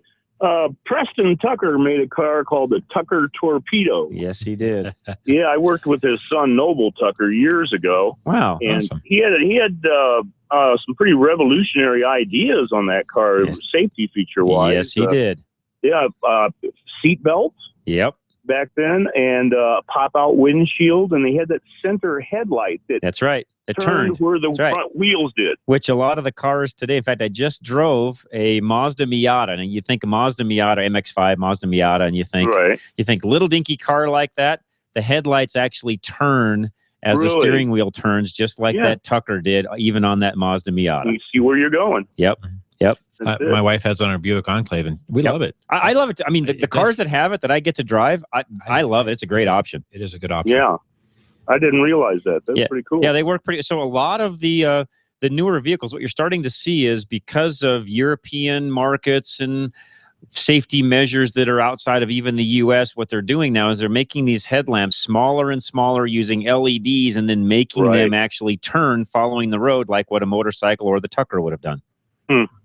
Pretty slick, actually. Yeah, it's really cool. Do you imagine if a guy like that was still around with all the technology? That guy was so far ahead of his time. In fact, he really was. The reason why he went broke is because he was so far ahead of his time. Everybody else was threatened by him. Yeah. Well, he was kind of pushed out by the big three. That's right. That's what I mean. They didn't want to see any more competition they already had. Yep. No. So I was reading here just on Wikipedia. So the Tucker 48, which isn't the same car you're talking about, the Tucker 48, estimated value. Actually, no. This is the Torpedo. So this car is commonly referred to as the Torpedo. The car's estimated value at the time of the last sale in 2011 was $1.2 million. I believe it. He only made like 50 of them or something. 51. 51 of them, yeah. 51. Yeah. So if you'd owned one of those, you'd be in pretty good shape today. There you go. All right, guys. Enjoy your program Mike, I and have a appreciate good day. Thank you very much. Thanks for calling. We really enjoy it. 303-477-5600 is our phone number. We're looking for car names, either that you've liked or don't like, or I'll give you some names of some that weren't even real words to begin with. Bob in Arvada, you're up next. Hello, Bob. Hi, how's it going? Good, sir.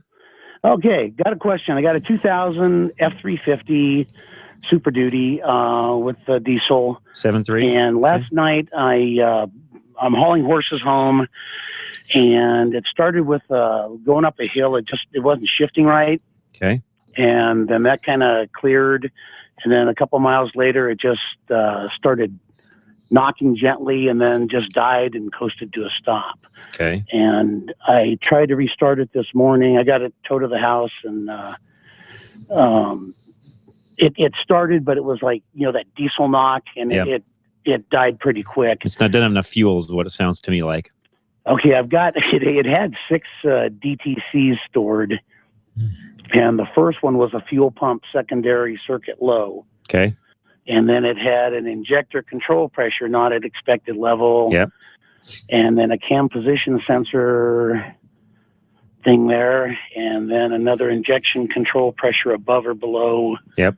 desired, and then a gear 2 incorrect ratio, and an intake air heater circuit low. And that may have been from this morning trying to start. Could very well be. When a diesel knocks heavily like that, typically it means there's not enough fuel. Okay. Yeah, especially when they're knocking hard and won't run. Typically, it means there's a lack of fuel delivery. And that's why I said you had in all of your codes that you've just given me indicate that's exactly the case. There's just not enough fuel delivery. What you have to determine is why. Why is there not fuel delivery? Is it a cam sensor that's causing that problem in the first place, or is the cam sensor a result of some of the other things going on? Do you have a bad injector pump? Is it the lift pump itself not delivering enough fuel up to the main injector pump to make it work? There's several things there that you're going to have to figure out to determine what's the next step. Okay. Okay, but it sounds to me like it just flat doesn't have enough fuel. You've got a great shop, by the way, in Arvada that can help you with that over at Arvada West Truck and Auto with Dorsey Johnson. He knows those vehicles like the back of his hand. Darcy knows me very well. Yeah, he knows he knows those vehicles extremely well, and it may be something even before you have to tow that over to him to give him a call Monday and just say, hey, here's where I'm at. What can I look at quickly to determine if it's something that you could do on your own, and then get it over to him without having to pay for a tow. Okay. Okay. All right, great. Appreciate it. You're very welcome, Bob. Appreciate the phone call. Let's do this. Take a quick break. We'll come right back. We got lines people calling in right now. We're queuing up. A couple lines open, 303-477-5600. We'll be right back. Don't go away. John Rush, Steve Horvath, Drive Radio, KLZ 560. Today's cars and trucks are very complicated and can be expensive to repair. At Arvada West Auto and Truck, we can help you to understand the complex nature of repairs. We specialize in computer repairs. Maybe you have tried another shop and you still have the same problem. Let our highly experienced technicians at Arvada West Auto help you. Call 303-422-1065 or stop by and see us at Arvada West Auto and Truck, 11752 West 64th Avenue in West Arvada, or visit us on the web at arvadawestautoandtruck.com. 303-422-1065. Gino's Auto Service in Littleton is your go-to service shop for all your car care needs. After 32 years in business, Gino's has recently expanded, and to celebrate is offering a $69.95 alignment special with the mention of this ad. By getting your vehicle aligned, you're ensuring proper wear and longer life for your tires. Gino's is AAA approved and offers courtesy vehicles while your car is being serviced. They are conveniently located at Bowles and Platte Canyon in Littleton. Visit them online at Gino'sAutoservice.com. This is Isaac Bouchard from Bespoke Autos. The word bespoke means custom tailored, and that's what we do when you're shopping for a car, truck, or SUV. We custom tailor to your needs, whether you're buying new or used, lease, or purchase. We also make sure you get the most for any trade-in and can assist with financing. I've been helping people like you find the perfect car for your needs and budget since 1991, and my team at Bespoke Autos will make sure we continue to deliver on this. Find out more at denverautobrokers.org. That's denverautobrokers.org. We've all been there. You're under the hood and suddenly realize you don't have the parts you need. Or even worse, you don't know what parts you need. Well, at Napa Auto Parts, we have ASE certified parts specialists that'll make sure you find that right part. One covered by a warranty good at any one of 6,000 Napa locations. Yeah, finding the right part might not be easy, but fortunately, finding the right part store is. Go to NapaOnline.com for the location nearest you. Napa, get the good stuff.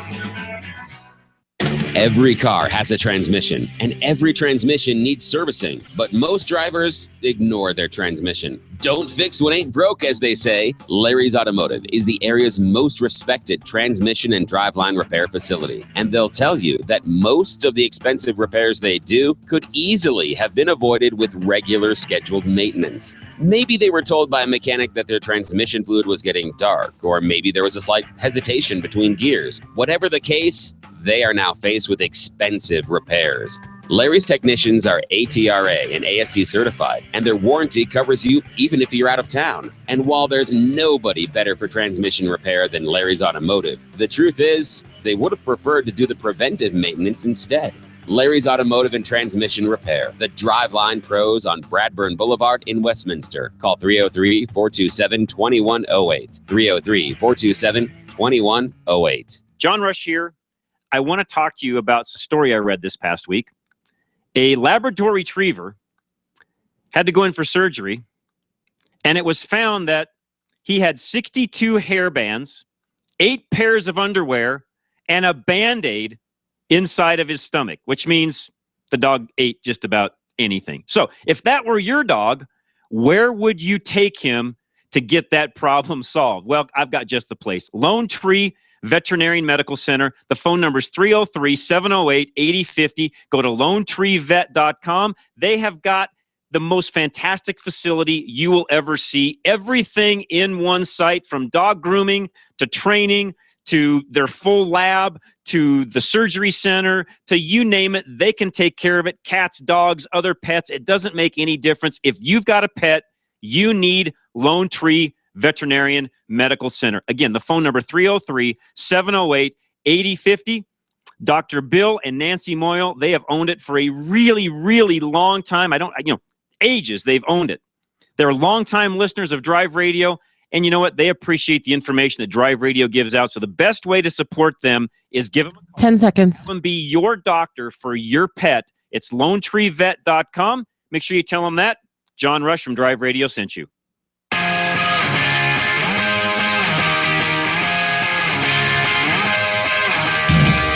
All right, welcome back. John Rush, Steve Horvath, Drive Radio, KLZ 560. And next week, we will not be in studio. We're going to be on remote, live at Extreme Auto Repair out in Parker. Dennis is doing a free car care clinic. So anybody that's interested in knowing more about how your vehicle works, what you need to do with it, how to maintain it, how to speak the quote-unquote car language, okay, come out to 10274 South Ransfeld Road next Saturday. The event itself will be from 10 to noon. Of course, we'll be broadcasting live from 10 to 1.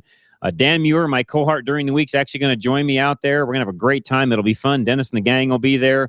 There'll be some food in the morning they'll feed you with. So if you want to know anything about how vehicles work, and here's the thing. Men, this is for you.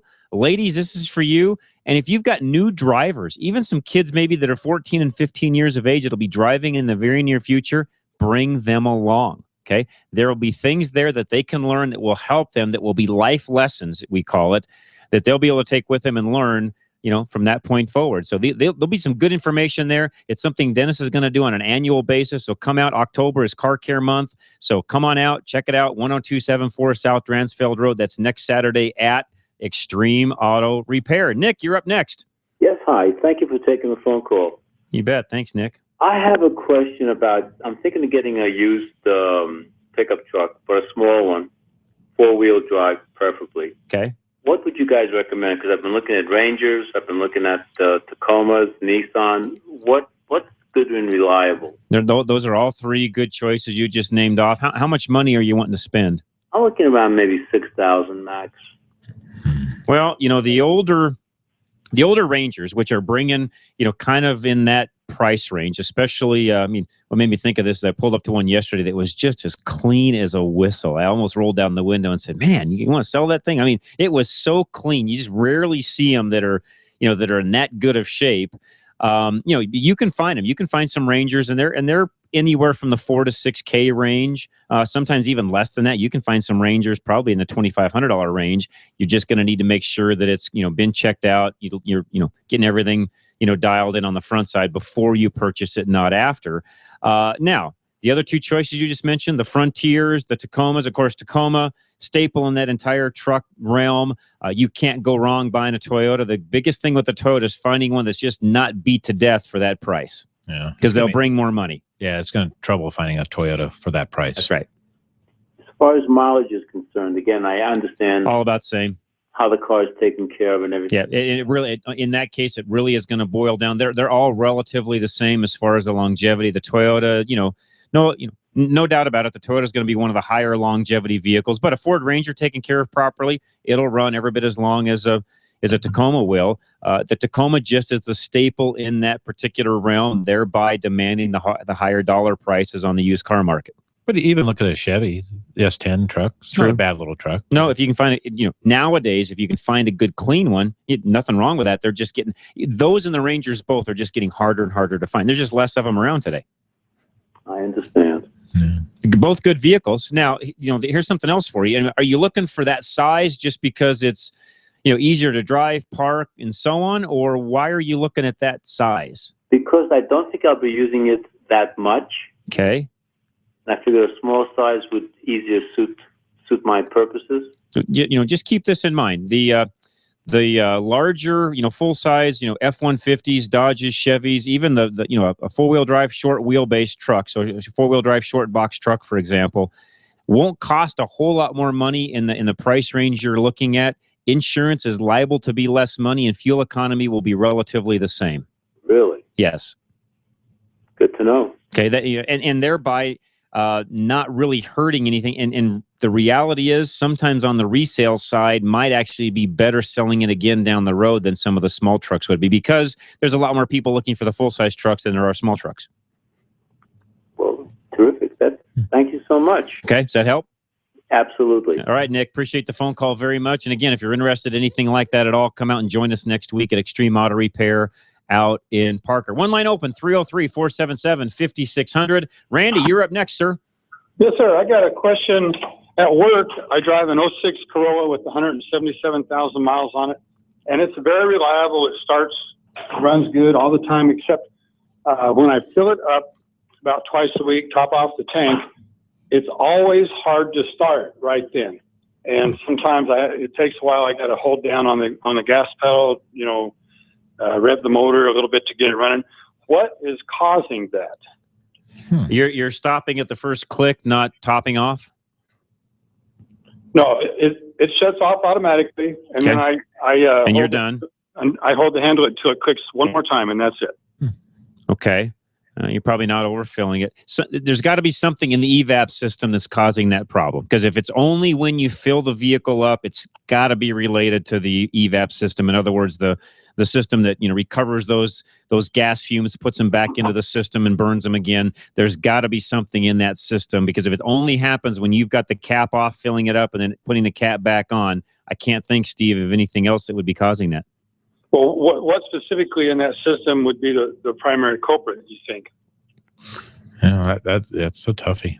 Without putting a smoke machine on it and determining exactly what the system is doing, and if a valve has happened to, the only thing I could think of is if a valve is staying open and you've got extra raw gas going into the intake itself, somewhat flooding the vehicle. That's the one way to check that. The next time it does this, it can kind of give you an indication of what's going on. When it does that and it doesn't want to start first, put the pedal all the way to the floor, like in the old days when we were trying to clear a flooded vehicle. When you put it all the way to the floor, that's exactly what you're doing on a fuel-injected vehicle. It's going to clear things out. Okay. Like a canister purge. That's right. Valve. And if it does that, then we kind of know what direction to head. Okay. Well, literally after I get it started at the gas station, and I can drive it for just 5 minutes, and there's no more starting issues after that. You know, it's only when I fill it up. It's got to be something that's purging incorrectly during that fill up. Okay. You don't have a check engine light on by the chance? No. Okay, good. Good. The only other thing I was thinking is if somehow the baffles in the tank move around, you know, they have little baffles in there to kind of isolate the fuel pump, and maybe that slides over for a minute and blocks the flow for a minute. But that's pretty exotic. Okay, so here's a couple of things you could try. Next time, instead of even going to the first click, the minute it shuts off, just stop. Okay. Put the cap back on, and then rock the vehicle back and forth a few times. Okay. And just see if any of that changes the restart. And if it does, then you kind of know. Then we're kind of back to the gas tank area rather than the evap system. Okay. Well, I'll be filling it up today. Okay. So I'll give that a shot. Okay. And I'll try some of those things and see what happens. I'll check with you next week. All right, Randy. Appreciate it very much. You bet. Let's go to Mike, who's next real quick before we take a break. Mike and Bailey, what's going on, sir? Hey, John, how are you doing? Doing great. Thanks for calling us. Listen, I just called for a quick opinion. Okay. 2011 Silverado half-ton four-wheel drive. I'm getting ready to replace the tires. I've always been using the Michelin LTX MS2s, and I'm happy with that tire, but with the exception of the mileage. What do you think of the Yokohama for said truck? They're a good tire. It's not a tire. I just be real frank. It's not a tire I have a ton of familiarity with because I've never bought and sold Yokohamas. It tends to be more of a performance type. I shouldn't say that because they're built for every vehicle on the road. But most of the guys I know running Yokohamas are typically on the performance side of the fence. So I personally don't have a lot of information I can give you on the Yokohama. I mean, the tires I've ran in the past have been Goodyear, Goodrich, the all-terrains, the Michelins, the Coopers, the Hancocks, or the Hancooks, I should say. I can go down the list of every tire out there for the most part except Yokohama. I don't have any experience with those. Fair enough. Yeah, and I live up at 10,000 feet, so we do get our share of. I mean, if it were me, knowing where you're at and the snow you're getting, I'd put some BF Goodrich all-terrains on it and call it good. Oh, okay. I'd either do that or the Toyo all-terrain, one of the two. The Toyo all-terrain tire. Oh, okay. Toyo builds a great tire, by the way. All right.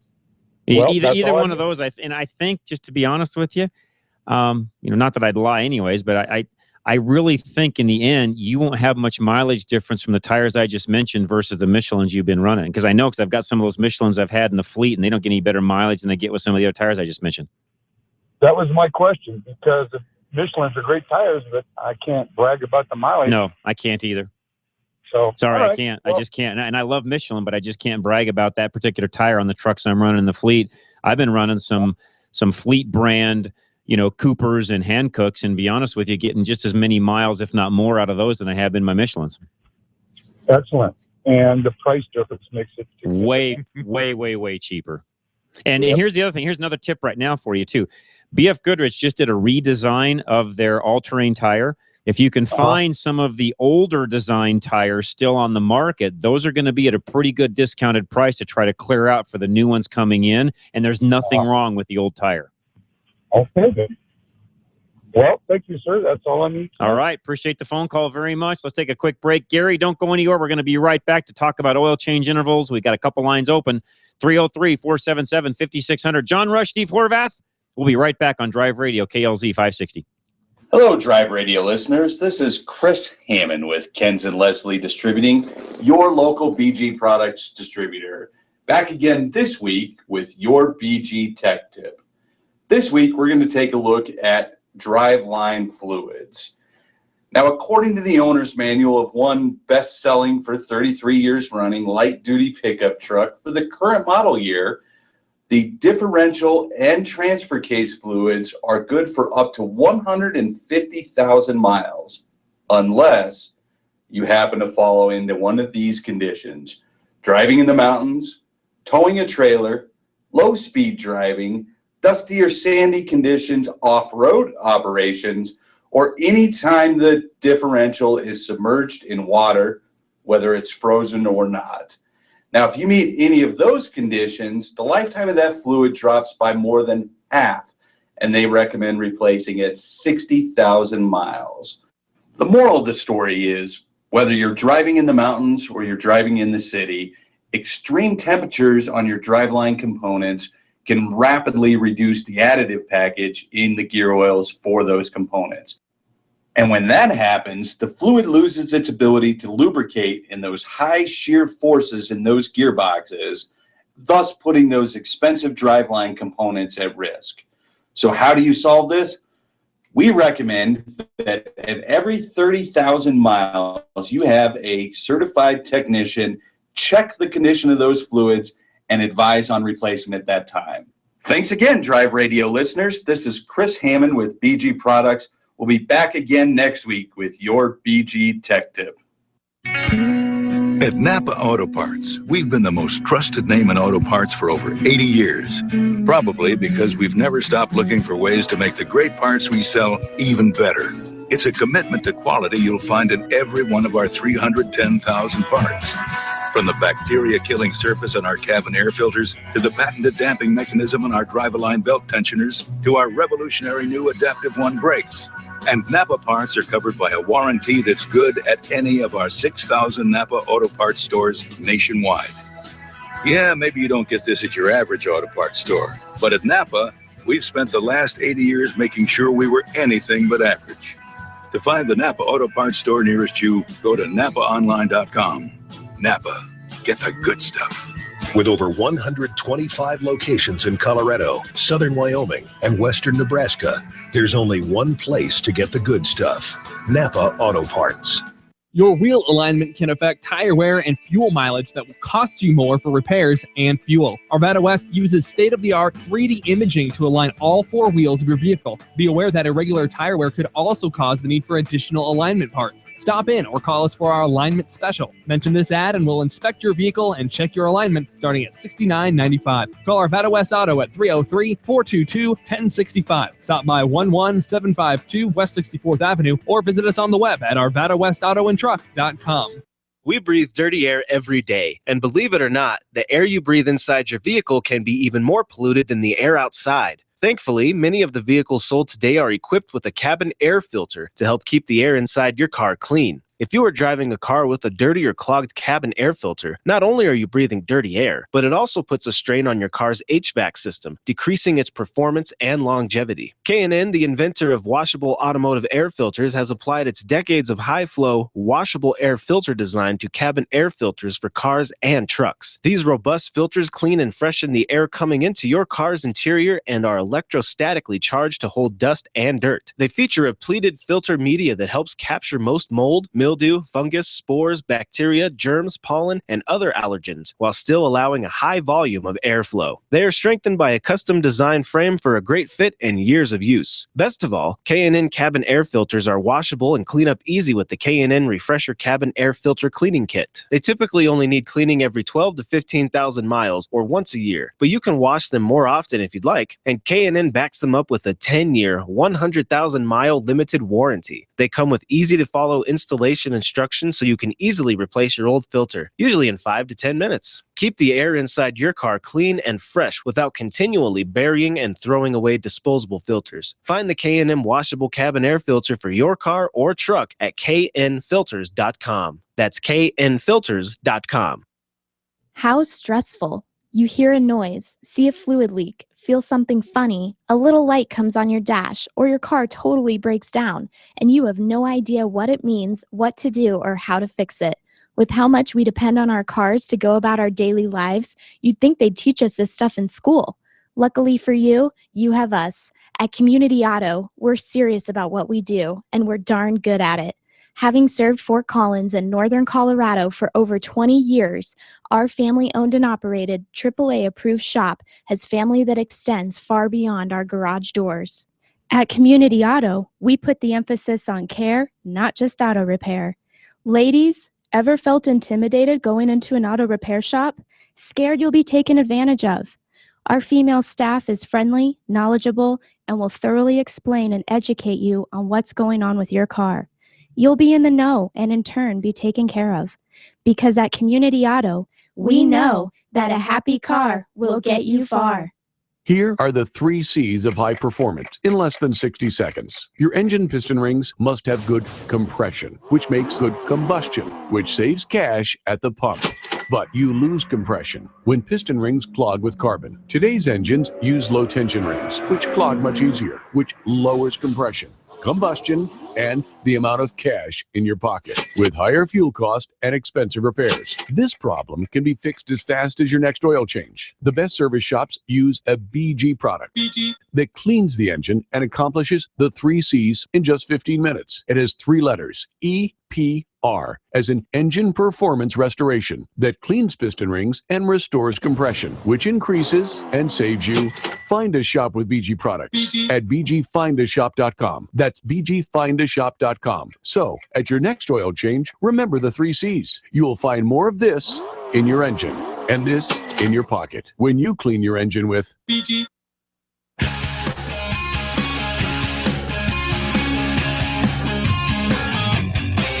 John Rush, Steve Horvath, Drive Radio KLZ 560. And if it's a Sunday afternoon, thank you so much for joining us. But you can't call, but you're sure welcome to email us. You can do that at john, at drive-radio.com. You can go to the website also, drive-radio.com. We are going through a complete revamp of the website as we speak. Our developer's about 2/3 of the way done. Hopefully get that thing up and running here in the next week or two. It'll be a whole new look, feel, how it works, how it interacts, more video-driven, things like that. So be aware there's going to be a new Drive Radio website coming your way here in the very, very near future. So let's see. Gary, you're next. You got a question on oil changes. What's happening, Gary? Yeah, hi, John. How are Hey, you? what's going on? Gary, good to hear from you. Yeah, I haven't had a car question in a while, but I bought a new car about a year ago, and the interval for the oil change in the manual is 7,500, and Okay. you advised me to follow that, and I'm just coming up on 75, and it's been a year, so obviously I don't drive a lot. just So mostly you're around town. gonna be a great candidate for just doing an annual. Use synthetic fluid, a full, the highest quality oil filter you can get. So use a high quality oil filter, full synthetic oil, and you're going to change that thing annually in October. Yeah, and I just wanted to get your comment on what they told. I called the dealer. I'm going to the dealer this time because Okay. the first one's free. Okay.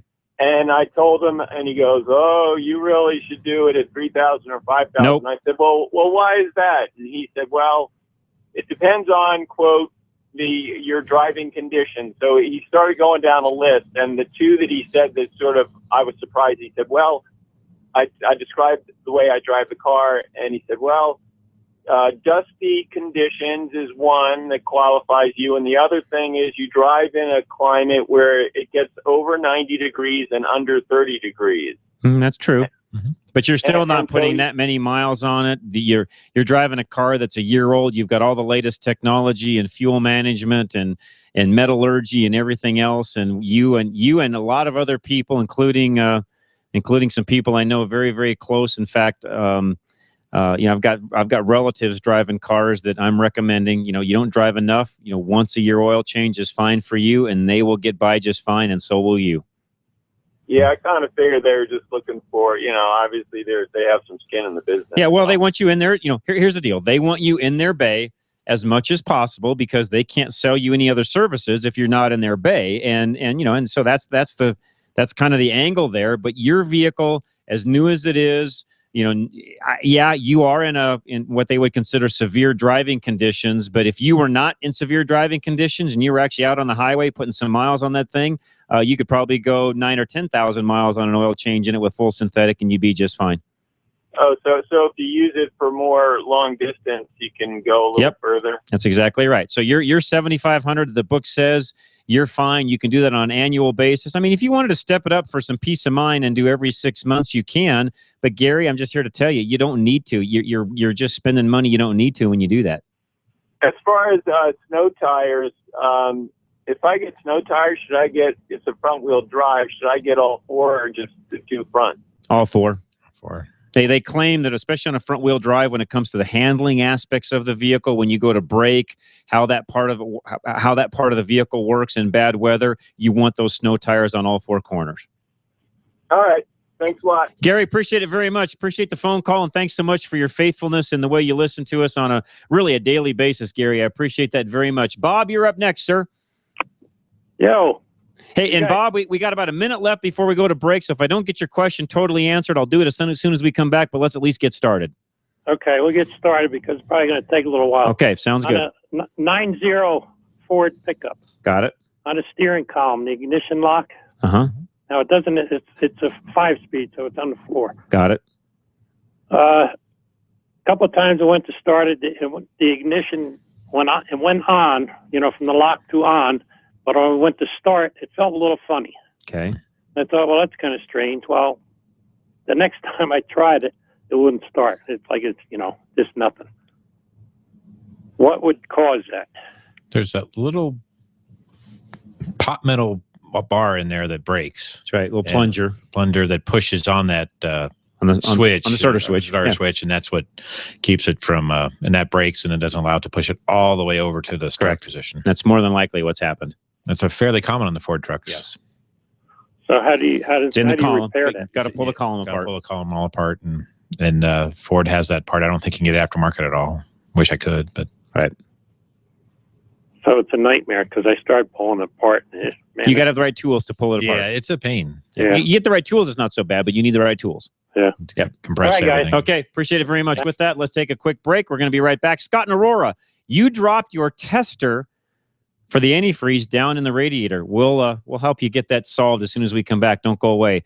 John Rush, Steve Horvath, got a couple lines open, 303-477-5600. The third hour of Drive Radio coming up next. Don't go away. We'll be right back here on KLZ 560. Still haven't had enough? Go to drive-radio.com. Email your questions and comments.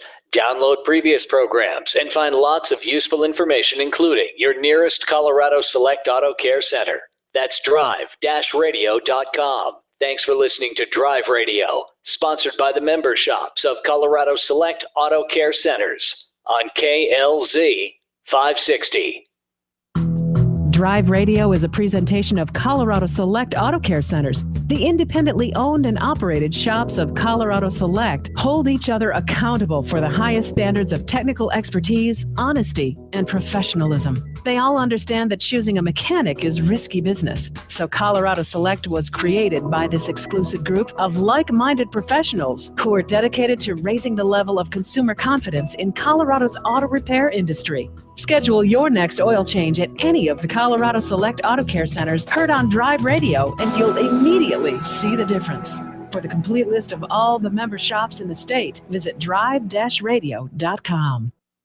John Rush on the next Rush to Reason. Insider trading isn't just for Wall Street fat cats. It's now a problem in the multi-billion-dollar industry of fantasy football. David Marcus, he'll be here to join us and talk about how they want to regulate fantasy football. That's the next Rush to Reason in the evening rush hour every weekday from 3 to 6 p.m. right here on KLZ 560. Freedom, liberty, truth. KLZ AM 560, KLZ HD Denver. Listen live at KLZ560radio.com. KLZ 560. This is USA Headline News. I'm Melody Burkett. It's a psychological blow to Syrian President Bashar al-Assad. That's what U.S. intelligence is calling the death of a top Iranian military commander in Syria this week at the hands of ISIS. The commander was in the Revolutionary Guards Corps and was killed outside Aleppo, Syria, where he was advising the Syrian army in its fight against extremists, according to Iranian state media. 2 bombs explode near the main train station in Ankara, Turkey. At least 86 people were killed and 186 others hurt. It's the deadliest attack in the Turkish capital. The explosion took place during a peace march involving the pro-Kurdish HDP, or People's Democratic Party. The Turkish prime minister says 2 suicide bombers were responsible for the attack. An 18-year-old who survived the classroom shooting at Umpqua Community College in Oregon criticized Ben Carson's comment that the shooting victims could have attacked the gunmen. Matthew Downing says no one can truly understand what they would do in a situation like that. For the USA Headline News, I'm Melody Burkett. Remember when a small business needed a landline? Today, the world is your office with Grasshopper, the entrepreneur's phone system. On the road, at the beach, or at home, Grasshopper helps you grow your business with all the features of a business phone system and the freedom of a cell phone. Features include multiple extensions for your team, calls forwarded to your mobile phones, voicemails transcribed and emailed, and so much more. See how it works at grasshopper.com. The entrepreneur's phone system. Musicians, save up to 30% on over 250,000 instruments during Guitar Center's Fall Savings Event. Pick up the legendary Fender Squier Strat or a classic Yamaha acoustic guitar, both under $100. 2 Zildjian ZBT cymbals for $69. A 3-pack of D'Addario electric or acoustic guitar strings for $10. Or create your own deal with a 15% off coupon from GuitarCenter.com. Good on select single items, $199 or more. Check out hundreds of items priced too low to advertise this Thursday through Monday at Guitar Center. Don't miss it. KLZ Denver. John Rush during the afternoon rush, weekdays from 3 to 6 on KLZ 560. Being an expert on general automotive knowledge, what would the correct ignition timing be on a 1955 Bel Air Chevrolet with a 327 cubic inch engine and a 4-barrel carburetor? It is a trick question. What's this? Because Chevy didn't make a 327 in 55. The 327 didn't come out till 62. And it wasn't offered in the Bel Air with a 4-barrel carb till 64. However, in 1964, the correct ignition timing will be 4 degrees before top dead center. Get ready for another hour of Drive Radio, brought to you by Colorado Select Auto Care Centers. Got a question for the experts? Then give them a call, 303-477-5600. Now it's time to pop the hood and get our hands dirty. Drive Radio on KLZ 560 The Source. John Rush, Drive Radio, KLZ 560. Steve Horvath from Geno's Auto Service is with us today. Geno's with a J. Geno's with a J. I'm going to start advertising that now. 30 years, I didn't think of it this way. Well, and I never even thought about it until, again, my cohort Dan. So Dan Muir, if you're listening, thanks for the tip, because Dan was like, I used Geno's before I ever even got involved in the radio station, because he asked me one day for a recommendation of where to go get something fixed. And I said, go see Steve at Geno's. And this is before Dan even was a part of what we do here at KLZ. So he went over and he saw you guys. You guys took great care of him, and he's got great testimonials of the things you guys did for him and all of that. And but he said, when I first went to look for them, I was looking for Geno's with a G. And he said it took me a while to figure out, where they were at. I think he actually emailed me back, and I had to actually give him your address and phone number. And so that's why he keeps saying that it's Geno's with a J. So he's the one that's got me he got me started on saying Geno's with a J. So okay. Dan deserves credit for that one. Not me. I never thought about it.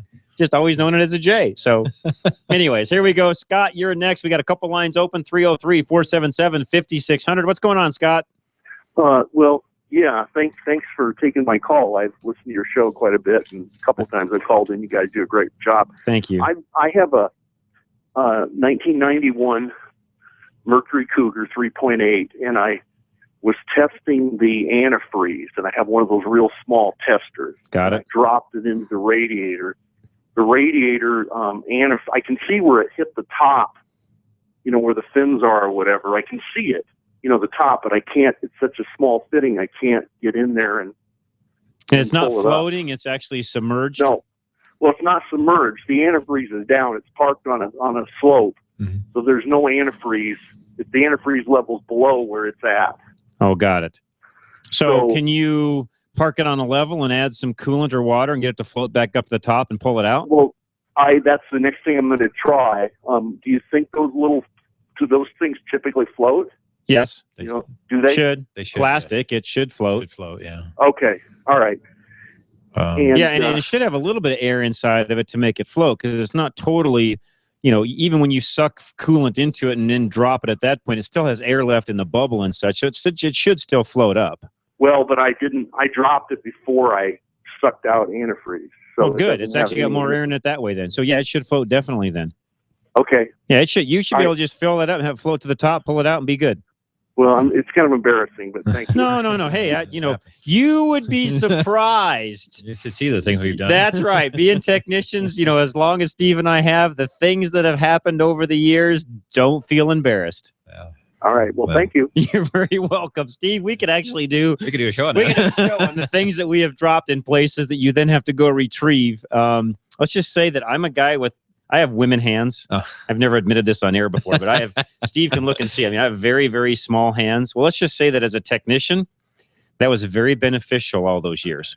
I was able to get my hands and fingers into places that a lot of times my technicians, would drop something or they would need something done and they couldn't get in, and they'd call me and say, hey, small hands, come over here and help us do such and such. And I'd be able to reach around and do whatever. And so, yeah, that was one of those advantages of having, I look at hands. I look at some technicians that have these ginormous hands, and I think, how do you fit those things in places to even get anything done? But yeah, I was able to retrieve a lot of things over the years that way. I before the magnets or before we had a lot of those magnets, you made them. Where we used. I used a lot of Dum Dum. That's right. The Dum Dum. So we put on Dum-Dum? and that works so good. Dum Dum, reverse duct tape. Yeah. Anything you can to stick on. You figure it out. Blob of grease. There's all sorts of things you'd use to pull things back out. Now, for those of you listening, there are so many different magnet / pickup type tools to help retrieve, things that you drop. It's unbelievable. I was thinking those little claw things. So we had back in the day that he could use to get. Yeah, you could do that too if you had to. But anyway, there's many things. So you could take a coat hanger and actually do it if you had to. So and by the way, Scott, you're not going to damage anything down in there. So even if you had to put a coat hanger down there and kind of hook it, as long as you don't poke a hole in something, which would be very hard to do, you could pull it back out with Especially that if you had to. That old radiator is probably steel. It's not plastic. You'd be fine. All right, let's go to Dell, who's there next. Dell, welcome. Hey, John, how you doing? Good, sir. Hey, on that Ford column, yes. Depends on which one it is. If it's the tilt wheel, he's got to pull them pivot pins out of the sides. That's right. And if it's which can be done, and you can do it in the truck. If it's the newer style where they're like the Mustang and the Ford vans and all of them, they use basically the same column. It's easier to pull the column out of the vehicle and build it on a bench. Oh. Yeah, you could do that. I've always done them in the vehicle, but you can pull them. Yeah, it's true. If it's a 90, it was a 90. That earlier one, the 90 is. I think it's that earlier. Yeah, I never had any trouble doing those in the vehicle. Yeah. Then you had a place to the one sit. problem I found with them is Ford used a real small pivot pin, and people use their steering wheel to pull As a handle. in, and it wobbles that hole out. Yep, they use them as a handle. Yeah, and what I did to fix that was I used to drill them and fit the Chevy pivot pin in them. The bigger pin? Yeah. That's a good idea. So that's how I used to Good fix idea. them. Good idea. Good tip, Dale. Appreciate that. Yeah. All right, man. Appreciate it. Have a good one. You do the same, Dale. Appreciate it very much. All right, so we've been talking about car names through the first part of the show. Got an email that I'm going to read you in a minute. You can call in, by the way. Questions, comments, things you want to add to this particular topic. What is your favorite car name of all time? Not car name. And then here is, let me get back to this.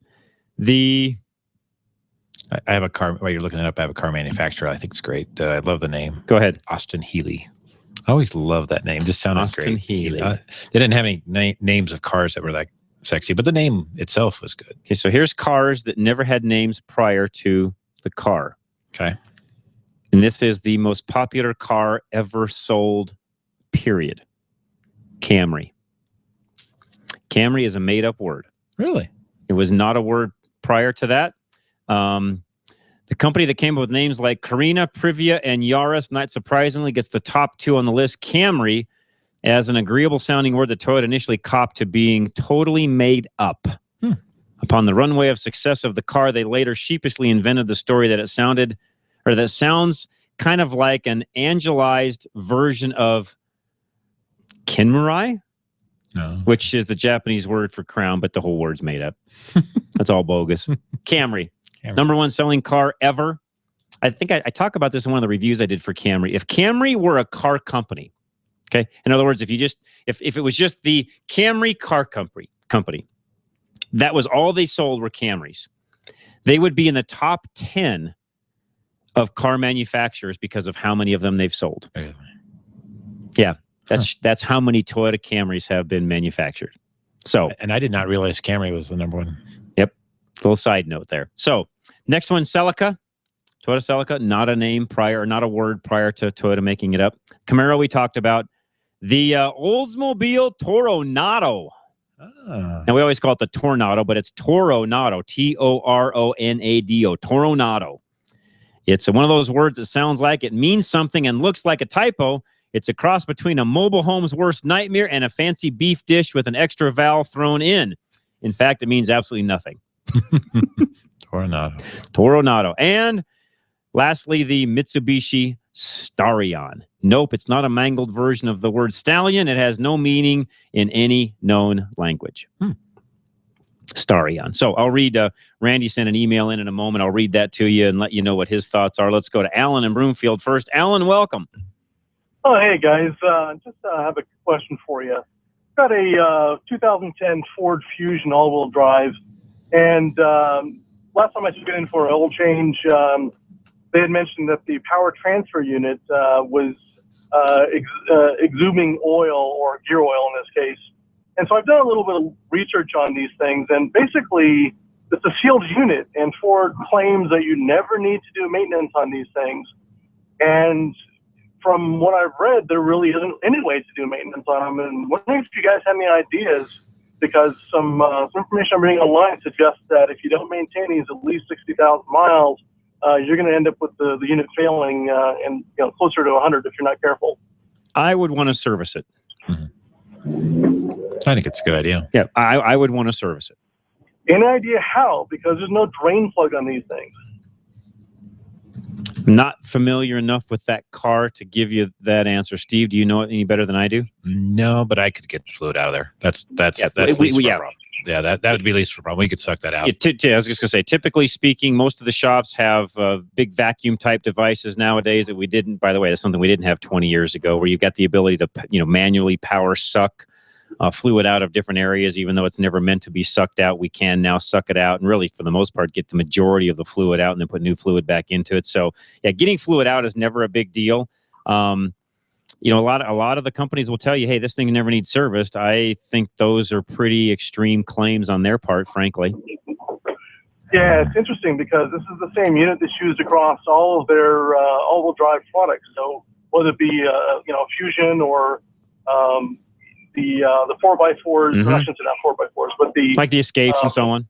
Yeah, the Escape and the Edge. Right. They all have the same unit in there. And Yep. Apparently, they didn't use a very high quality gear oil to begin with, so it tends to break down after about 80,000 miles. I would want to change those. Me personally, 60, 50, 60, depending on how you drive the car, maybe 70 if it's highway type miles, but around that 60K mark, I'd want to service it. All right, but you're saying most shops should have the ability to vacuum it out and yes. Replace it. I can tell you right now that the majority of our shops, so if you went over to Larry's, you're in Broomfield, he's closest to you. If you went over to Larry's Automotive and Transmission on basically 72nd and Bradburn, if you went over there and saw them, they can suck that fluid out and put new in. All right, yeah, that's a good deal because I talked to the dealership about it just for curiosity's sake, see if they had any ideas, and they basically refused to even touch it because they'd rather have the unit fail and then just... Yeah, they want you to spend $2,500 to $3,000 putting a new unit in. Yeah. Oh, yeah, absolutely. Yeah, that's, again, not trying to be a jerk about it, but, they want to have you come in and replace that unit rather than service it on the front side, which to me it just doesn't make any sense why you would want to do that to your customers. Why not service something and get the most life out of it you possibly can, than to just let it fail and replace it? Well, what's really interesting about these power transfer units, or PTUs for short, is they've actually had so many failures of these things over in the Middle East that they actually are sending revised versions of these with all things, a drain plug over to the Middle East. Oh, what do you know? Imagine that. Wow, what a concept. Yeah, so obviously they know it's an issue, but I am not a fan of any of these manufacturers that claim to have a non-serviceable unit. Now, the only thing out there today that I would say are non-serviceable that used to be serviceable are wheel bearings. Wheel bearings nowadays are 100% totally sealed up, and yes, frankly, they actually work out really well. They'll go well over 100K without ever having to even mess with them. In some cases, I've seen them go close to 200K without ever messing with them, but that's about the only thing I know of that you would consider to be a non-serviceable part that lasts. Mm-hmm. Yeah. A couple of thoughts on car naming if you've got go right ahead. So just a couple of items or a couple of cars, blast from my past. And things that I've had experience with. But, you know, you got to love the name Vista Cruiser when you're thinking of an automobile. Vista Cruiser. That's right. That 70s show. That ain't great. Vista Cruiser. Wood grain paneling on the side and the Vista Cruiser. Absolutely. Pack them all in. And That's take right. off. That's right. Hey, those were the pre-runners to the SUVs of today. Yes. They were. Let's face it, guys. The old wagons of of yesteryear are the SUVs of today. Oh, yeah. For us, it was the family truck. That's right. That's right. 7 of us in there. Right. And, speaking of that, how many of those back in the day did you see with a motorhome or, with a travel trailer hooked behind the old station wagon? So, yeah, they were the SUV of today. Oh, if it wasn't that, it was at least the pop-up camper. That's right. That's right. Oh, yeah. Yeah, we went a lot of places as kids in a station wagon. Yeah, hey, the best place was on top of the cooler in the back. That's exactly right. You got it. All right, guys. Well, thanks a lot. You bet, Alan. Good stuff. Appreciate you calling in, sir, very much. All right, Don in Littleton, hang tight. We've got your car name comment coming up in just a moment. I'll read to you what Randy, I think he's also up in the Broomfield area, has to say about things in just a moment. We'll take a quick break. We'll be right back. John Rush, Steve Horvath, Drive Radio, KLZ 560. Hunting down that hard-to-find part for an out-of-the-ordinary car can be quite a time-consuming chore. Unless, of course, you just go around the corner to your local Napa Auto Parts store, where we have over 310,000 parts, all of them made to fit and perform just like the original. Yeah, there are people who say it's the journey and not the destination, but those people have never tried to find an alternator for an 82 Fiat on a Saturday. Go to NapaOnline.com for the location nearest you. Napa, get the good stuff. Gino's Auto Service in Littleton is your go-to service shop for all your car care needs. After 32 years in business, Gino's has recently expanded, and to celebrate is offering a $69.95 alignment special with the mention of this ad. By getting your vehicle aligned, you're ensuring proper wear and longer life for your tires. Gino's is AAA approved and offers courtesy vehicles while your car is being serviced. They are conveniently located at Bowles and Platte Canyon in Littleton. Visit them online at genosautoservice.com. At Arvada West Auto, we know that fluids are the life of your vehicle. They are also complicated, with all the different types from motor oil to gear oils to coolant. The types of fluids, service procedures, and intervals can vary widely. Let us help you sort out what your vehicle needs and when it needs to be serviced. Stop in or call us at Arvada West Auto, 11752 West 64th Avenue, 303-422-1065. You can visit us on the web at arvadawestautoandtruck.com. This is Isaac Bouchard, Drive Radio sponsor. Since 1991, I've helped my clients save more than $1 million when buying or leasing a new or used car, truck, or SUV. I created my company, Bespoke Autos, to bring this level of service to a wider audience, just the kind of discerning individuals who tune into Drive Radio every week. We handle every unpleasant part of buying a vehicle. We take trade-ins, we can arrange financing, and with decades of experience, our team can truly custom tailor a vehicle to fit your needs. Find out more at denverautobrokers.org. That's denverautobrokers.org.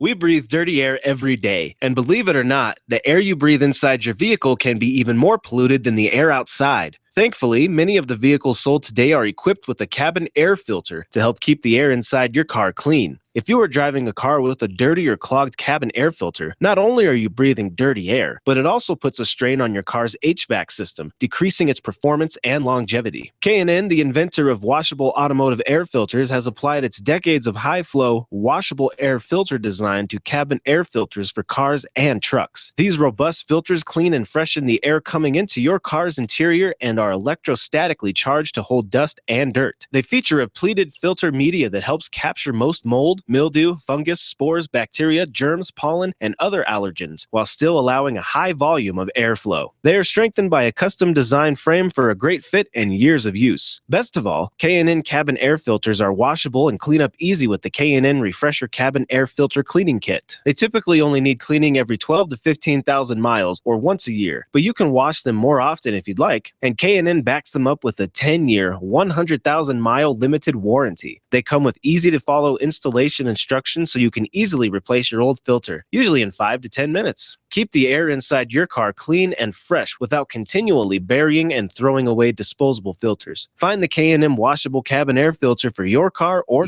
5 seconds, guys. Filters.com. That's knfilters.com.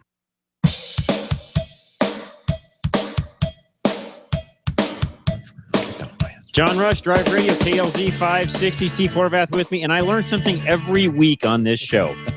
So Steve's with me here talking about when he was a kid, they had what year was the bus? It was a 63 or 64. Okay, so 1963 Volkswagen bus, 23 window, they call it. Fully restored. Larry, you want to guess at what that's worth? One in 2011 sold at Barrett-Jackson for $200,000. It's a very rare car. Should have kept that thing, Steve. Yeah. Should have, would have.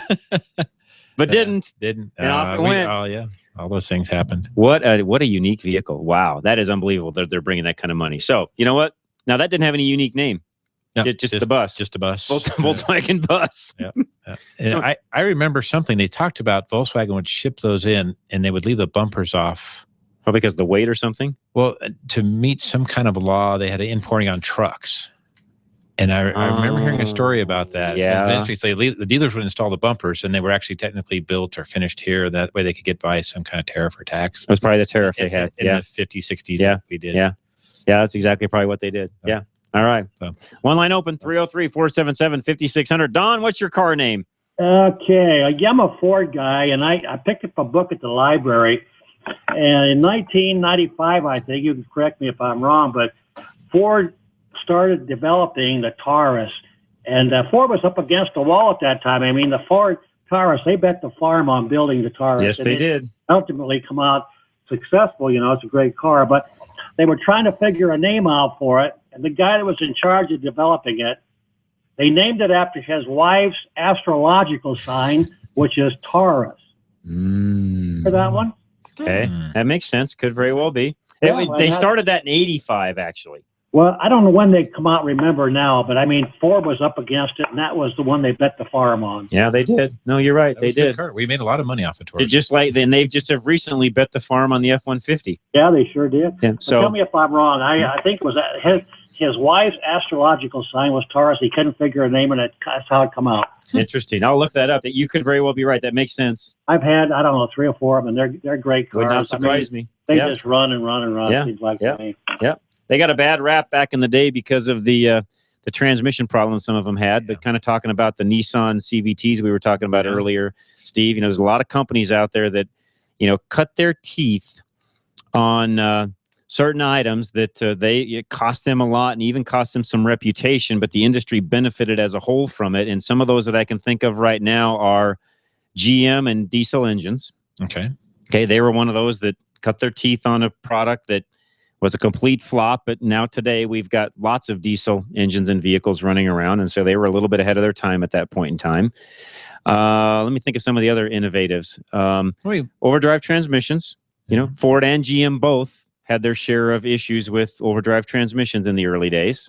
I remember Volkswagen came out with their diesel in the 80s on the Rabbits and the Dashers and stuff, and then they came back to it with a vengeance.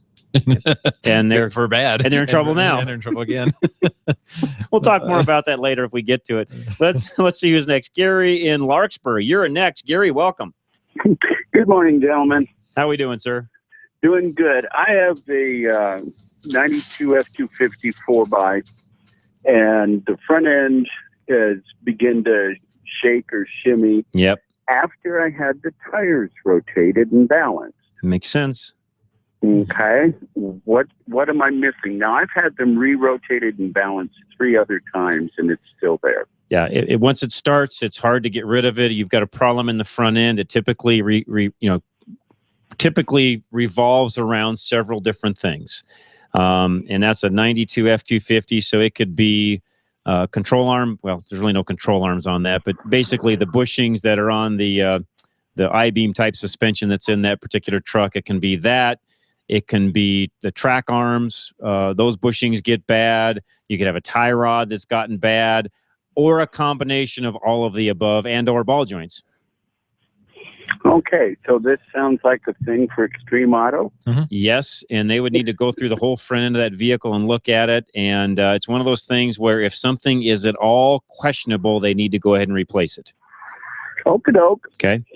Gives me a direction. Yep, Thanks there you so go. much. You guys have a blessed day. Gary, thank you so much. Also, you do the same. We appreciate the phone call very much. Bob, you're up next. What's going on, sir? Bob. Or so it's Rob. Sorry, My contacts aren't reading the screen very well. How's that sound? Hope you're doing well, John. I'm doing great. Good to hear from you, Rob. So you're dancing all around Volkswagens and you made up car names, and which name have you forgotten?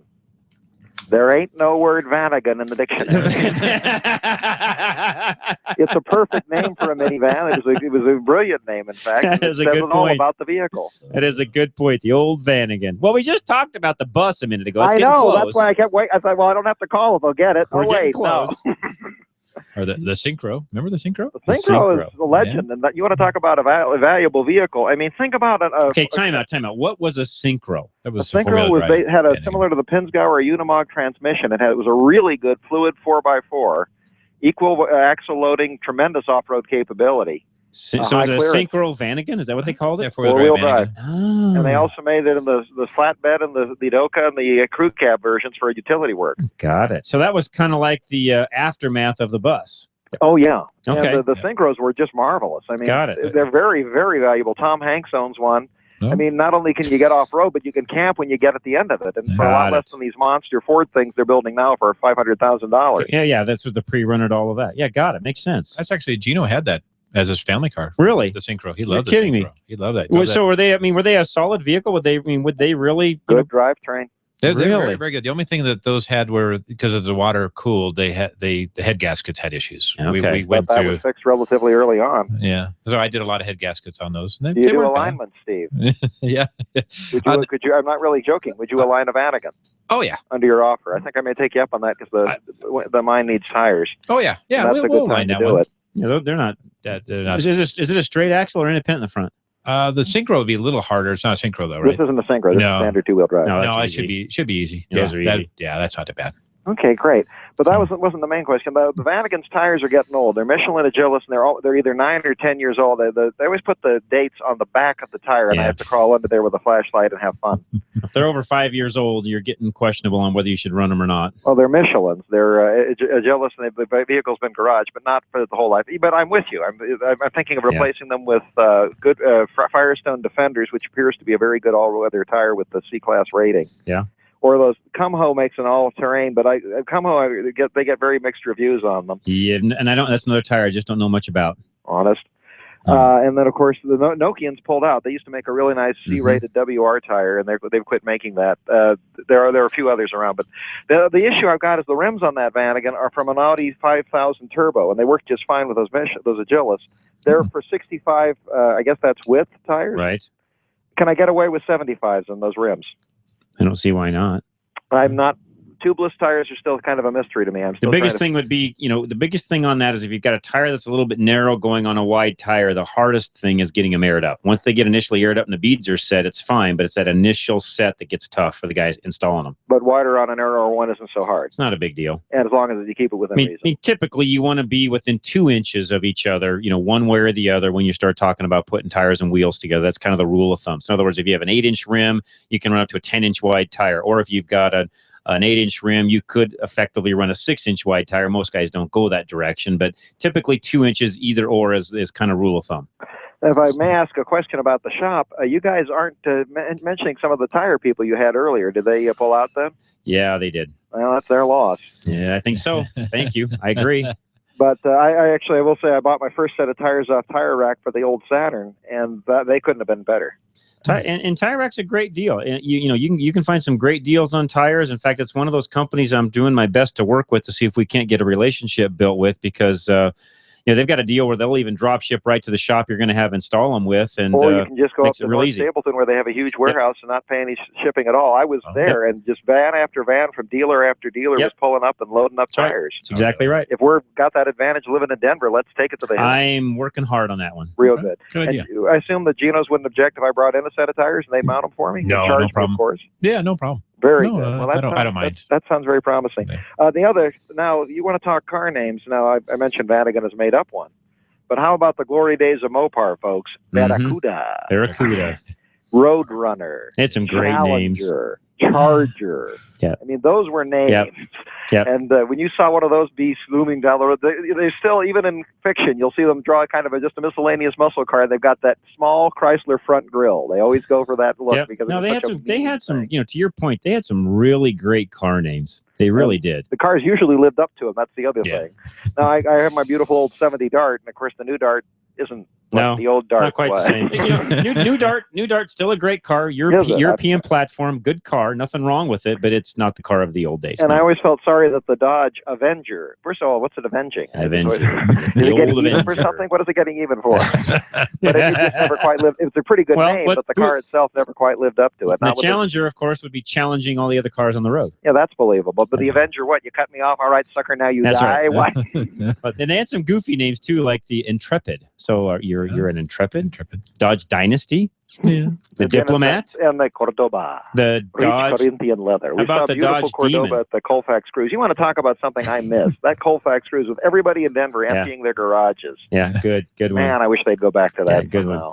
But anyway, there was a beautiful restored Cordoba, and I respected the guy because it's the people who saved the unpopular cars who were really That's true. That's true. Good point. Good point, Rob. We don't want to stand around the car and say rich Corinthian leather. That's right.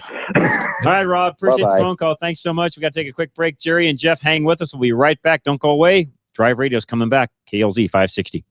At Napa Auto Parts, we've been the most trusted name in auto parts for over 80 years. Probably because we've never stopped looking for ways to make the great parts we sell even better. It's a commitment to quality you'll find in every one of our 310,000 parts. From the bacteria-killing surface on our cabin air filters, to the patented damping mechanism on our drive-align belt tensioners, to our revolutionary new Adaptive One brakes. And Napa parts are covered by a warranty that's good at any of our 6,000 Napa Auto Parts stores nationwide. Yeah, maybe you don't get this at your average auto parts store, but at Napa, we've spent the last 80 years making sure we were anything but average. To find the Napa Auto Parts store nearest you, go to NapaOnline.com. Napa, get the good stuff. With over 125 locations in Colorado, southern Wyoming, and western Nebraska, there's only one place to get the good stuff: Napa Auto Parts. Top auto manufacturers admit that today's high-tech engines on average can use a quart of oil every 1,000 miles. Why? To meet the government's fuel economy mandates, they use the faster-moving low-tension piston rings that can clog quickly, reducing power, causing poor fuel economy. The Performance Oil Service from BG Products cleans piston rings and restores the fuel system. And it's backed up with lifetime protection for the engine. Ask your service advisor about the BG Performance Oil Service or go to bgfindashop.com. That's bgfindashop.com.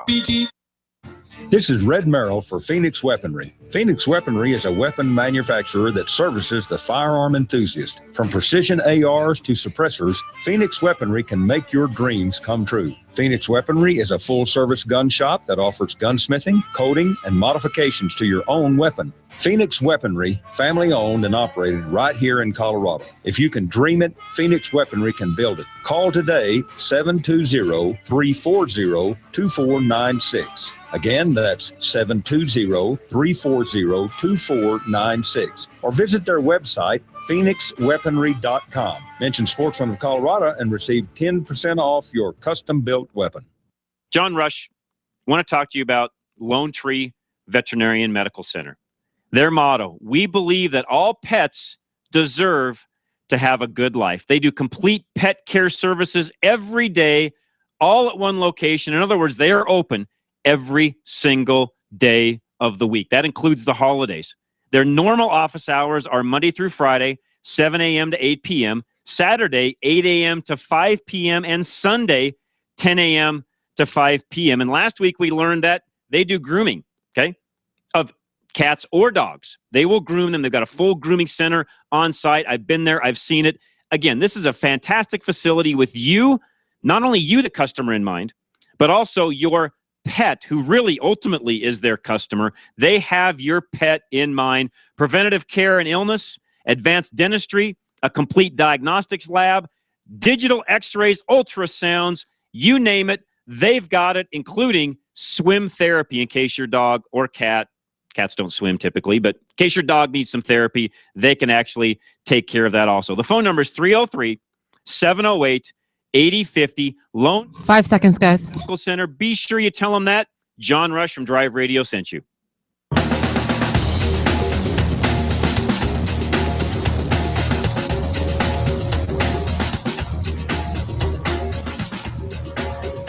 John Rush, Drive Radio, KLZ 560. Okay, Mindy, you're gonna have to talk to me in my ear because in all of the fun we've had today, do I need one more break today, or was that my last one? One more still? Okay. Just want to make sure I'm on track. Sorry, I know we went a little long on that last one. That's why I needed to ask real quick. So we'll do that before the top of the hour. We'll get Scott Watley in, talk about what's coming up on Sportsman of Colorado. But Jeff has been holding a while. He's up next. Jeff, welcome. Hey, buddy. What's going on? Good, sir. What's going on? Not much. I got one. I think they named it after they got done building it, just because it was so darn ugly. And it was in the movie, Gremlin. Oh, the Gremlin. Yeah. Was that not ugly or what? That was an ugly car. Yeah. AMC had some really, let's just say, some interesting cars. Let's just say that. I figured that'd be an interesting. They had the Gremlin, the Javelin. They did have some. Yeah. What are some other ones? Come on, guys. Think of a few other American ones. Bubble one. The Pacer. The Pacer. That thing was ugly too. On wheels. Oh, that thing was so ugly. It was terrible. And it was green. Some of them were green. Oh, they were awful. All right, guys. You have. All right, appreciate it. It's like driving a fishbowl down the road. Yeah, hey, I mean, you could fill it up with water, put fish in it, and I don't think you'd have known the difference. The thing was just terrible. And it would have been better. Who thought that was a good-looking car? Yeah. Anybody? I'm trying to think of. How about the AMC Matador? Matador is good. The Matador. That AMC had those 4-wheel drive couple cars for a while there. Eagles. The Eagles. Those are AMC Eagle. The 4-wheel drive. They were good little cars. They were kind of like the pre-runner to the Cherokee. Yep. Because they had the big Wagoneer, and they had that. So it was kind of the Oh, I see. Grand Wagoneer, and they had the Eagle. I worked on a bunch of those Eagles back in the day. They weren't bad. They weren't bad. The engines weren't great. They had a crappy emission system, which all of them did back then. In those days. Everything did. Yeah. But that 6-cylinder engine's a good engine. Yeah, no, it was a good motor. They would the work engine well. itself, but all the other stuff. Okay. Roger, you're next. Yeah. I've got a 2011 Traverse, and every time I back out of a parking space, it kind of catches when I turn it to the full stop to the left or to the right, and then it just takes off and seems to run fine. And I just had the power steering pump flushed and everything. Thought maybe that could be something to do with it. Could that be the rack and pinion or a recall or item or something? There are some recalls on that, on the power steering. I'm trying to remember. There was a couple things. I know there was a noise that they had a recall on. The hose was rubbing up against like some of the body or something on around that years. Yeah, I think you're correct. In fact, didn't they have some power steering? Something, yeah. Sorry. There's a power steering defect, I know, on some GM cars. And here's the thing. This is for everybody else listening, by the way. If you ever think your vehicle may have a recall on it, all you do is take your vehicle identification number, call your dealer, read the number to him or her. They can pull it up in their system and find out if there's any open recalls on that car. Well, I just had it down there 2 weeks ago, and he'd done all the recalls, and evidently that is not one of them, or they done what they could.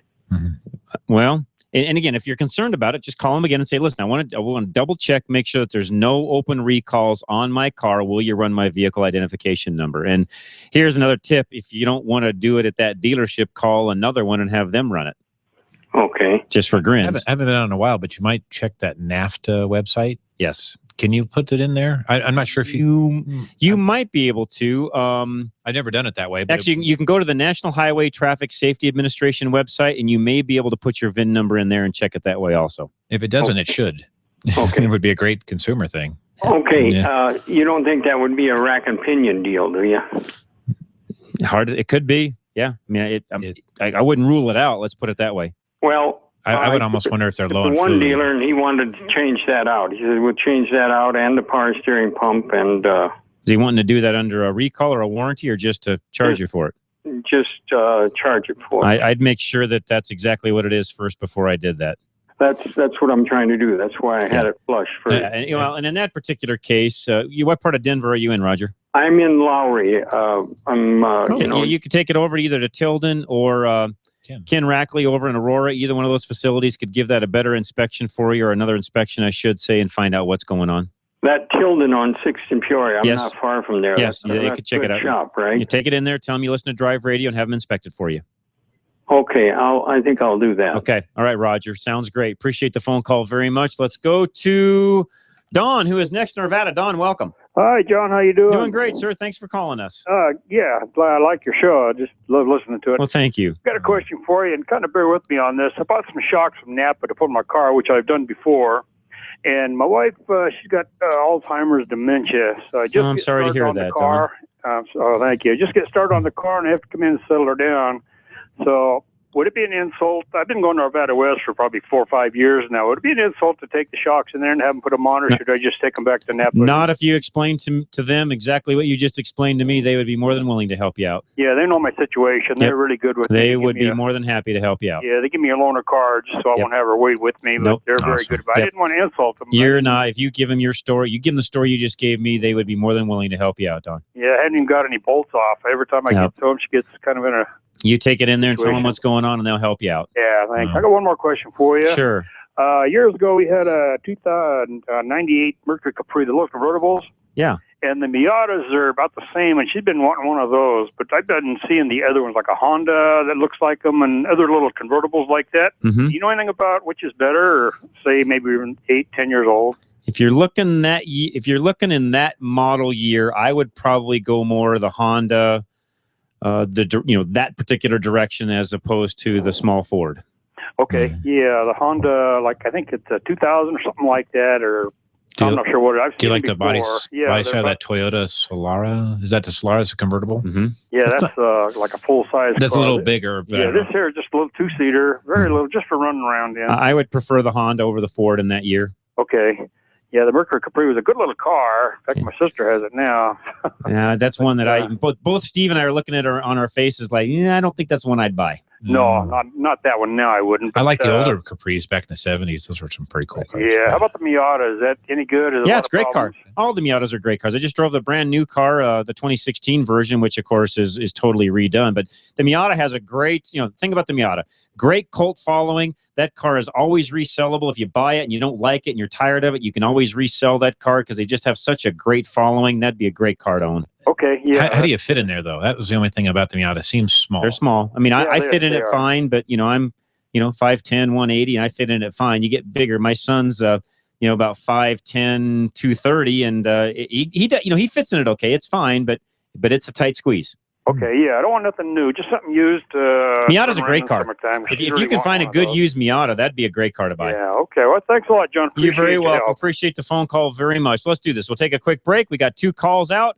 Kevin and Bob, hang with us. Don't go away. We're going to be right back. We got one line open, 303-477-5600. John Rush, Steve Horvath, Drive Radio. Of just one of your fleet vehicles breaking down. You get the phone calls, an angry customer due to a missed appointment, a schedule thrown into chaos, work not completed, a hit to your reputation, lost sales, maybe a lost customer, and a bad review. You get to deal with all of it.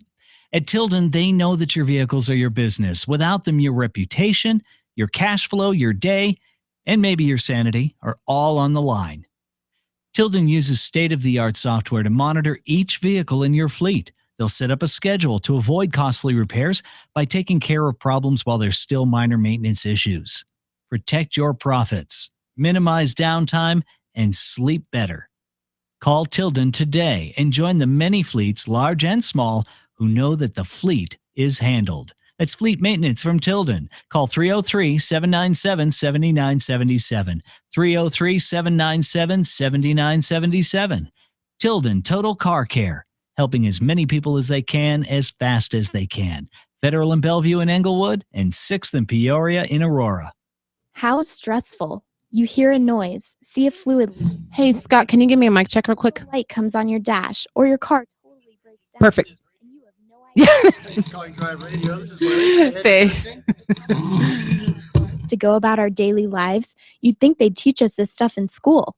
Luckily for you, you have us. At Community Auto, we're serious about what we do, and we're darn good at it.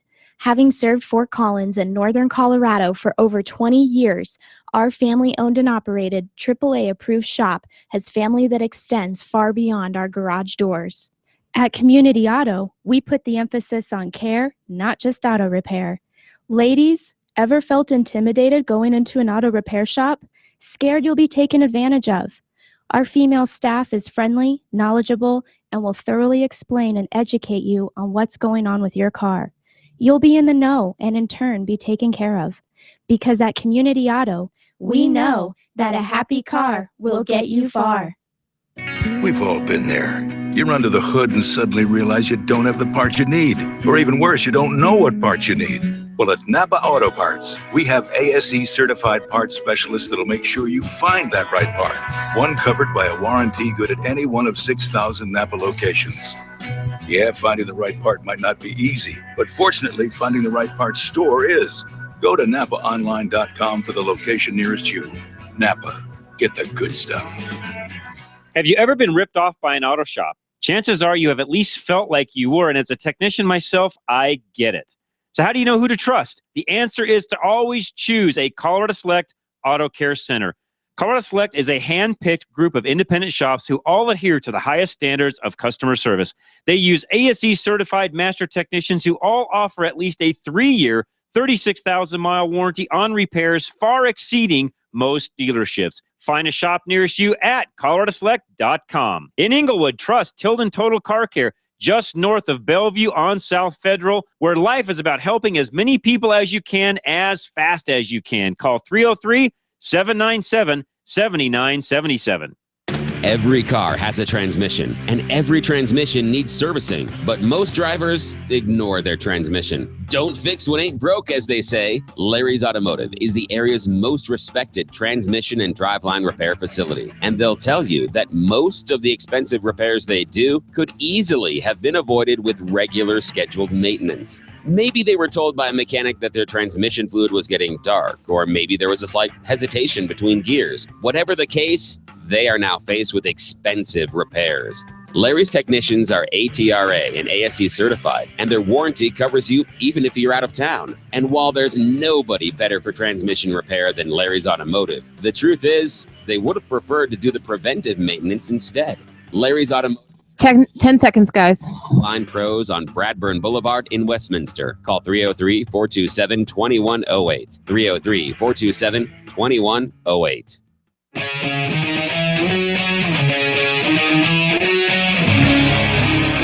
John Rush, Steve Horvath from Geno's with a J.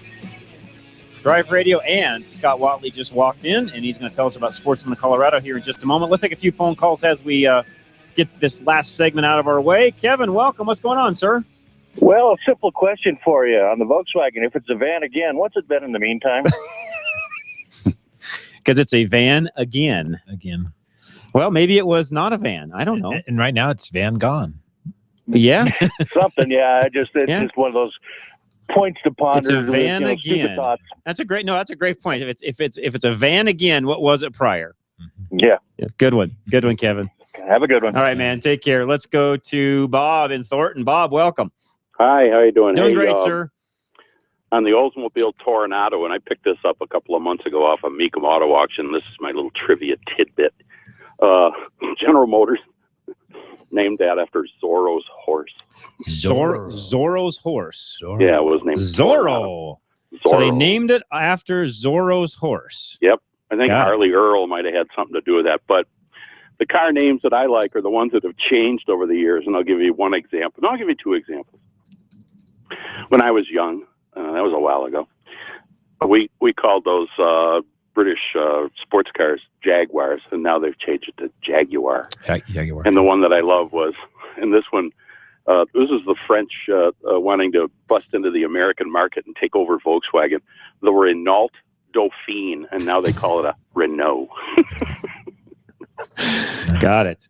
Here's a car that you've never heard of, and I ran across this about 2 months ago, and these were very popular in South America. It was a cross between an Opel and a Chevy 2 or Chevy Nova, and it was manufactured by General Motors in Brazil for the South American market. Okay. And it's called an Opala. An Opala. Opala. Okay. The cross between an Opel and a Chevy Nova. Got Look it. that up. Got it. An Opala. Yep.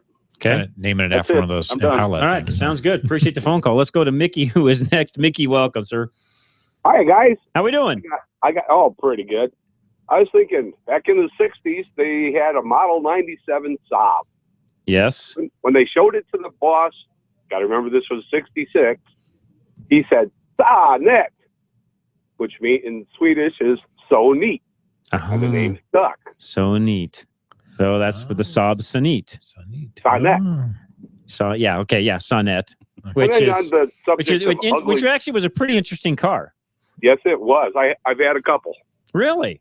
Yeah. What's that car worth today? And it's got to be in excellent shape to be somewhere between 28,000, 48,000. Okay, that's good. Yeah, so not bad. Most of them are rusted right to nothing. Right. Yeah, they had a It little. was a fiberglass body on a Yeah. aluminum or metal frame, metal unibody. Got it. Interesting. So metal unibody, but a fiberglass cover. Fiberglass cover over that. Interesting. Yeah, poor Saab didn't do so well in the United States of America. Yeah, and back then, Sonnet was selling for maybe $300-400 less than a new Corvette. So got it. So people bought a Corvette instead. Yeah, but Saab's always been innovative, at least. Yeah, they tried to be. tried things. Yeah, exactly. It made a great snowmobile. Yes. I mean, the Sonnet did. Mickey, with that, we're going to let you go. Let's go to Jeff, who's next. Jeff, welcome. Hi. How are we doing, sir? Better than I deserve. How about you? We're doing great. Real quick question. I have a 2007 Ford Explorer Sport Track, which I think it's the C6 transmission. Anyway, they say it's sealed and that you don't need to change the transmission fluid for 200,000 miles. That's what they say. Yeah. So I would still flush that at about 70 or 80K. Really? Okay. Yes. Somebody with a machine that knows how to do it needs to do that. They could do it correctly, and it needs done. Though I would not go I wouldn't. In other words, they call that a lifetime fluid, transmission. I would not do it that way. Alrighty. Okay. Appreciate it very much, Jeff. Mr. Watley. Yes, sir. How are you? You're going to be on in about 6 minutes. Yes, sir. What's coming up?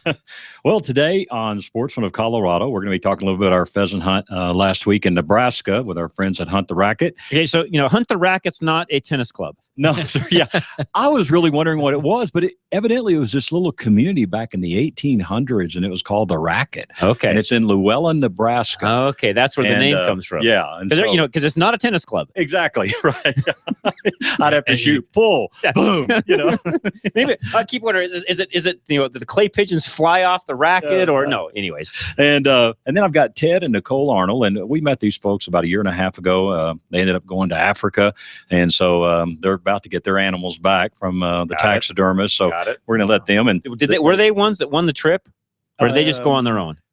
You know what? I'll have to ask them if they did. Somebody won a trip, I remember. People, yes. Got it. And also, they've been out elk hunting for muzzle loading and archery. Okay. Actually, they do archery, so we're going to talk about their success. None of your guests were the guys in Boulder shooting moose, were they? No, sir. I think I'd like to just go out there and camp out. And that sounds like a great place to hunt. There's always animals, right? So we got a minute here to finish up that story. The rest of the story is the bull moose that they thought the bow hunter actually shot. The moose really didn't get shot. It kind of dipped down into a ravine, and everybody thought the moose had just slumped over and died. No, it just walked down into a ravine and couldn't be seen anymore. There was a cow moose shot some distance away from that, had nothing to do with that particular encounter. So that was totally a falsification if whoever was reporting that. Absolutely. So there we go. And one of your sponsors and great friends of mine, let me say about Lone Tree Veterinary Medical Center. Okay. We had we've been doing business with them for 10 years. And recently, a few months ago, our golden retriever, had to have surgery. They did a great job there. And going to be boarding her here in a couple of days. Victoria and I are splitting for a couple of days for awesome. 10-year anniversary. Awesome. Congratulations. So before I go on a hunt. Then I got called to go on a hunt Saturday. Way to go. Now I'm going on the 10-year anniversary. I'm like, hey, could I come back in the afternoon? No, Scott. We're looking forward to that. Anniversary first. But it's just a great place, and you talk about them all the time. But I just really wanted to back that up. Yeah, they're great. They're just a great place, and they're located at 8861 East Lincoln. Their number's 303-708-8050. Yep. And the Moyles are great people. They have been, most of all, I want everybody to understand this. They have been long-time listeners and supporters of Drive Radio. So, yeah, if you've got an animal, anything at all that you need taken care of, from boarding to grooming to care to food to items that you need to buy for them, all of that is there. And here's the coolest thing about it, Scott, that I like. When you walk in, it doesn't smell like wet dog. Like most veterinary clinics do. Sorry, they do. Yeah. I'm being honest, guys. Clean, you walk nice. into most vet clinics and you know what? You're like, smells like some dogs have been in here. Yeah. Well, that's not the case when you walk in there, is it? No, very, very nice, clean place. And they'll let you go back into the boarding area, see where your dog can be boarded. Yep. You know, when Rox had her surgery, we kind of got to go back in the recovery room and see. That's very nice. It's like a hospital. Like a personal deal. Exactly right. You know? It's And great. So just a super place. No, they're great people. So, I appreciate the partnership that we've got with them. And thank you for the testimonial. And again, Sportsman Colorado. And you've also got a show coming up tomorrow. Yes, sir. 9:30 on KLTT 670, Hunting the Way. Which is our sister station, and it's on at 9 o'clock in the morning. 9:30. 9:30. Yes, sir. It's a half-hour show? Yes, sir. All right, Steve, anything else? I wanted to mention Robin's Detailing. Oh, yeah, go for it. Do it. They were out yesterday, and they did all my loaners. Again, did my car, and they do a very nice job. Yes, at a very they do. affordable price. They come to your place, and yes, they do. A very, very good job. They're quick, and it's an awesome deal. It really is. And and by the way, all of our sponsors, phone numbers, what they do, everything about them is listed on our website. We're redoing the website completely right now, but right now they're still all listed there on the main page. It's drive-radio.com. And yes, Robin's Detailing. In fact, they're going to come out and do a car for me this next week. I hope. I'm getting them into the schedule there because they've been really, really busy. But give them a call if you need anything on your vehicle as far as detailing goes. And Steve, thanks for joining us today. It's been great. Appreciate it. Yeah. Geno's with a J. So Geno'sAutoservice.com. Mindy on the other side of the glass. Thank you so much. And Larry Unger, our great producer. Thanks, guys, for all that you do. We'll be back next week. Same time, same place. And I will be back on Monday for Rush to Reason at 3 o'clock. Haystack Help is at noon on Monday. So just stay tuned to KLZ all the time, and we'll fulfill all of your radio needs right here on KLZ 560. Still haven't had enough?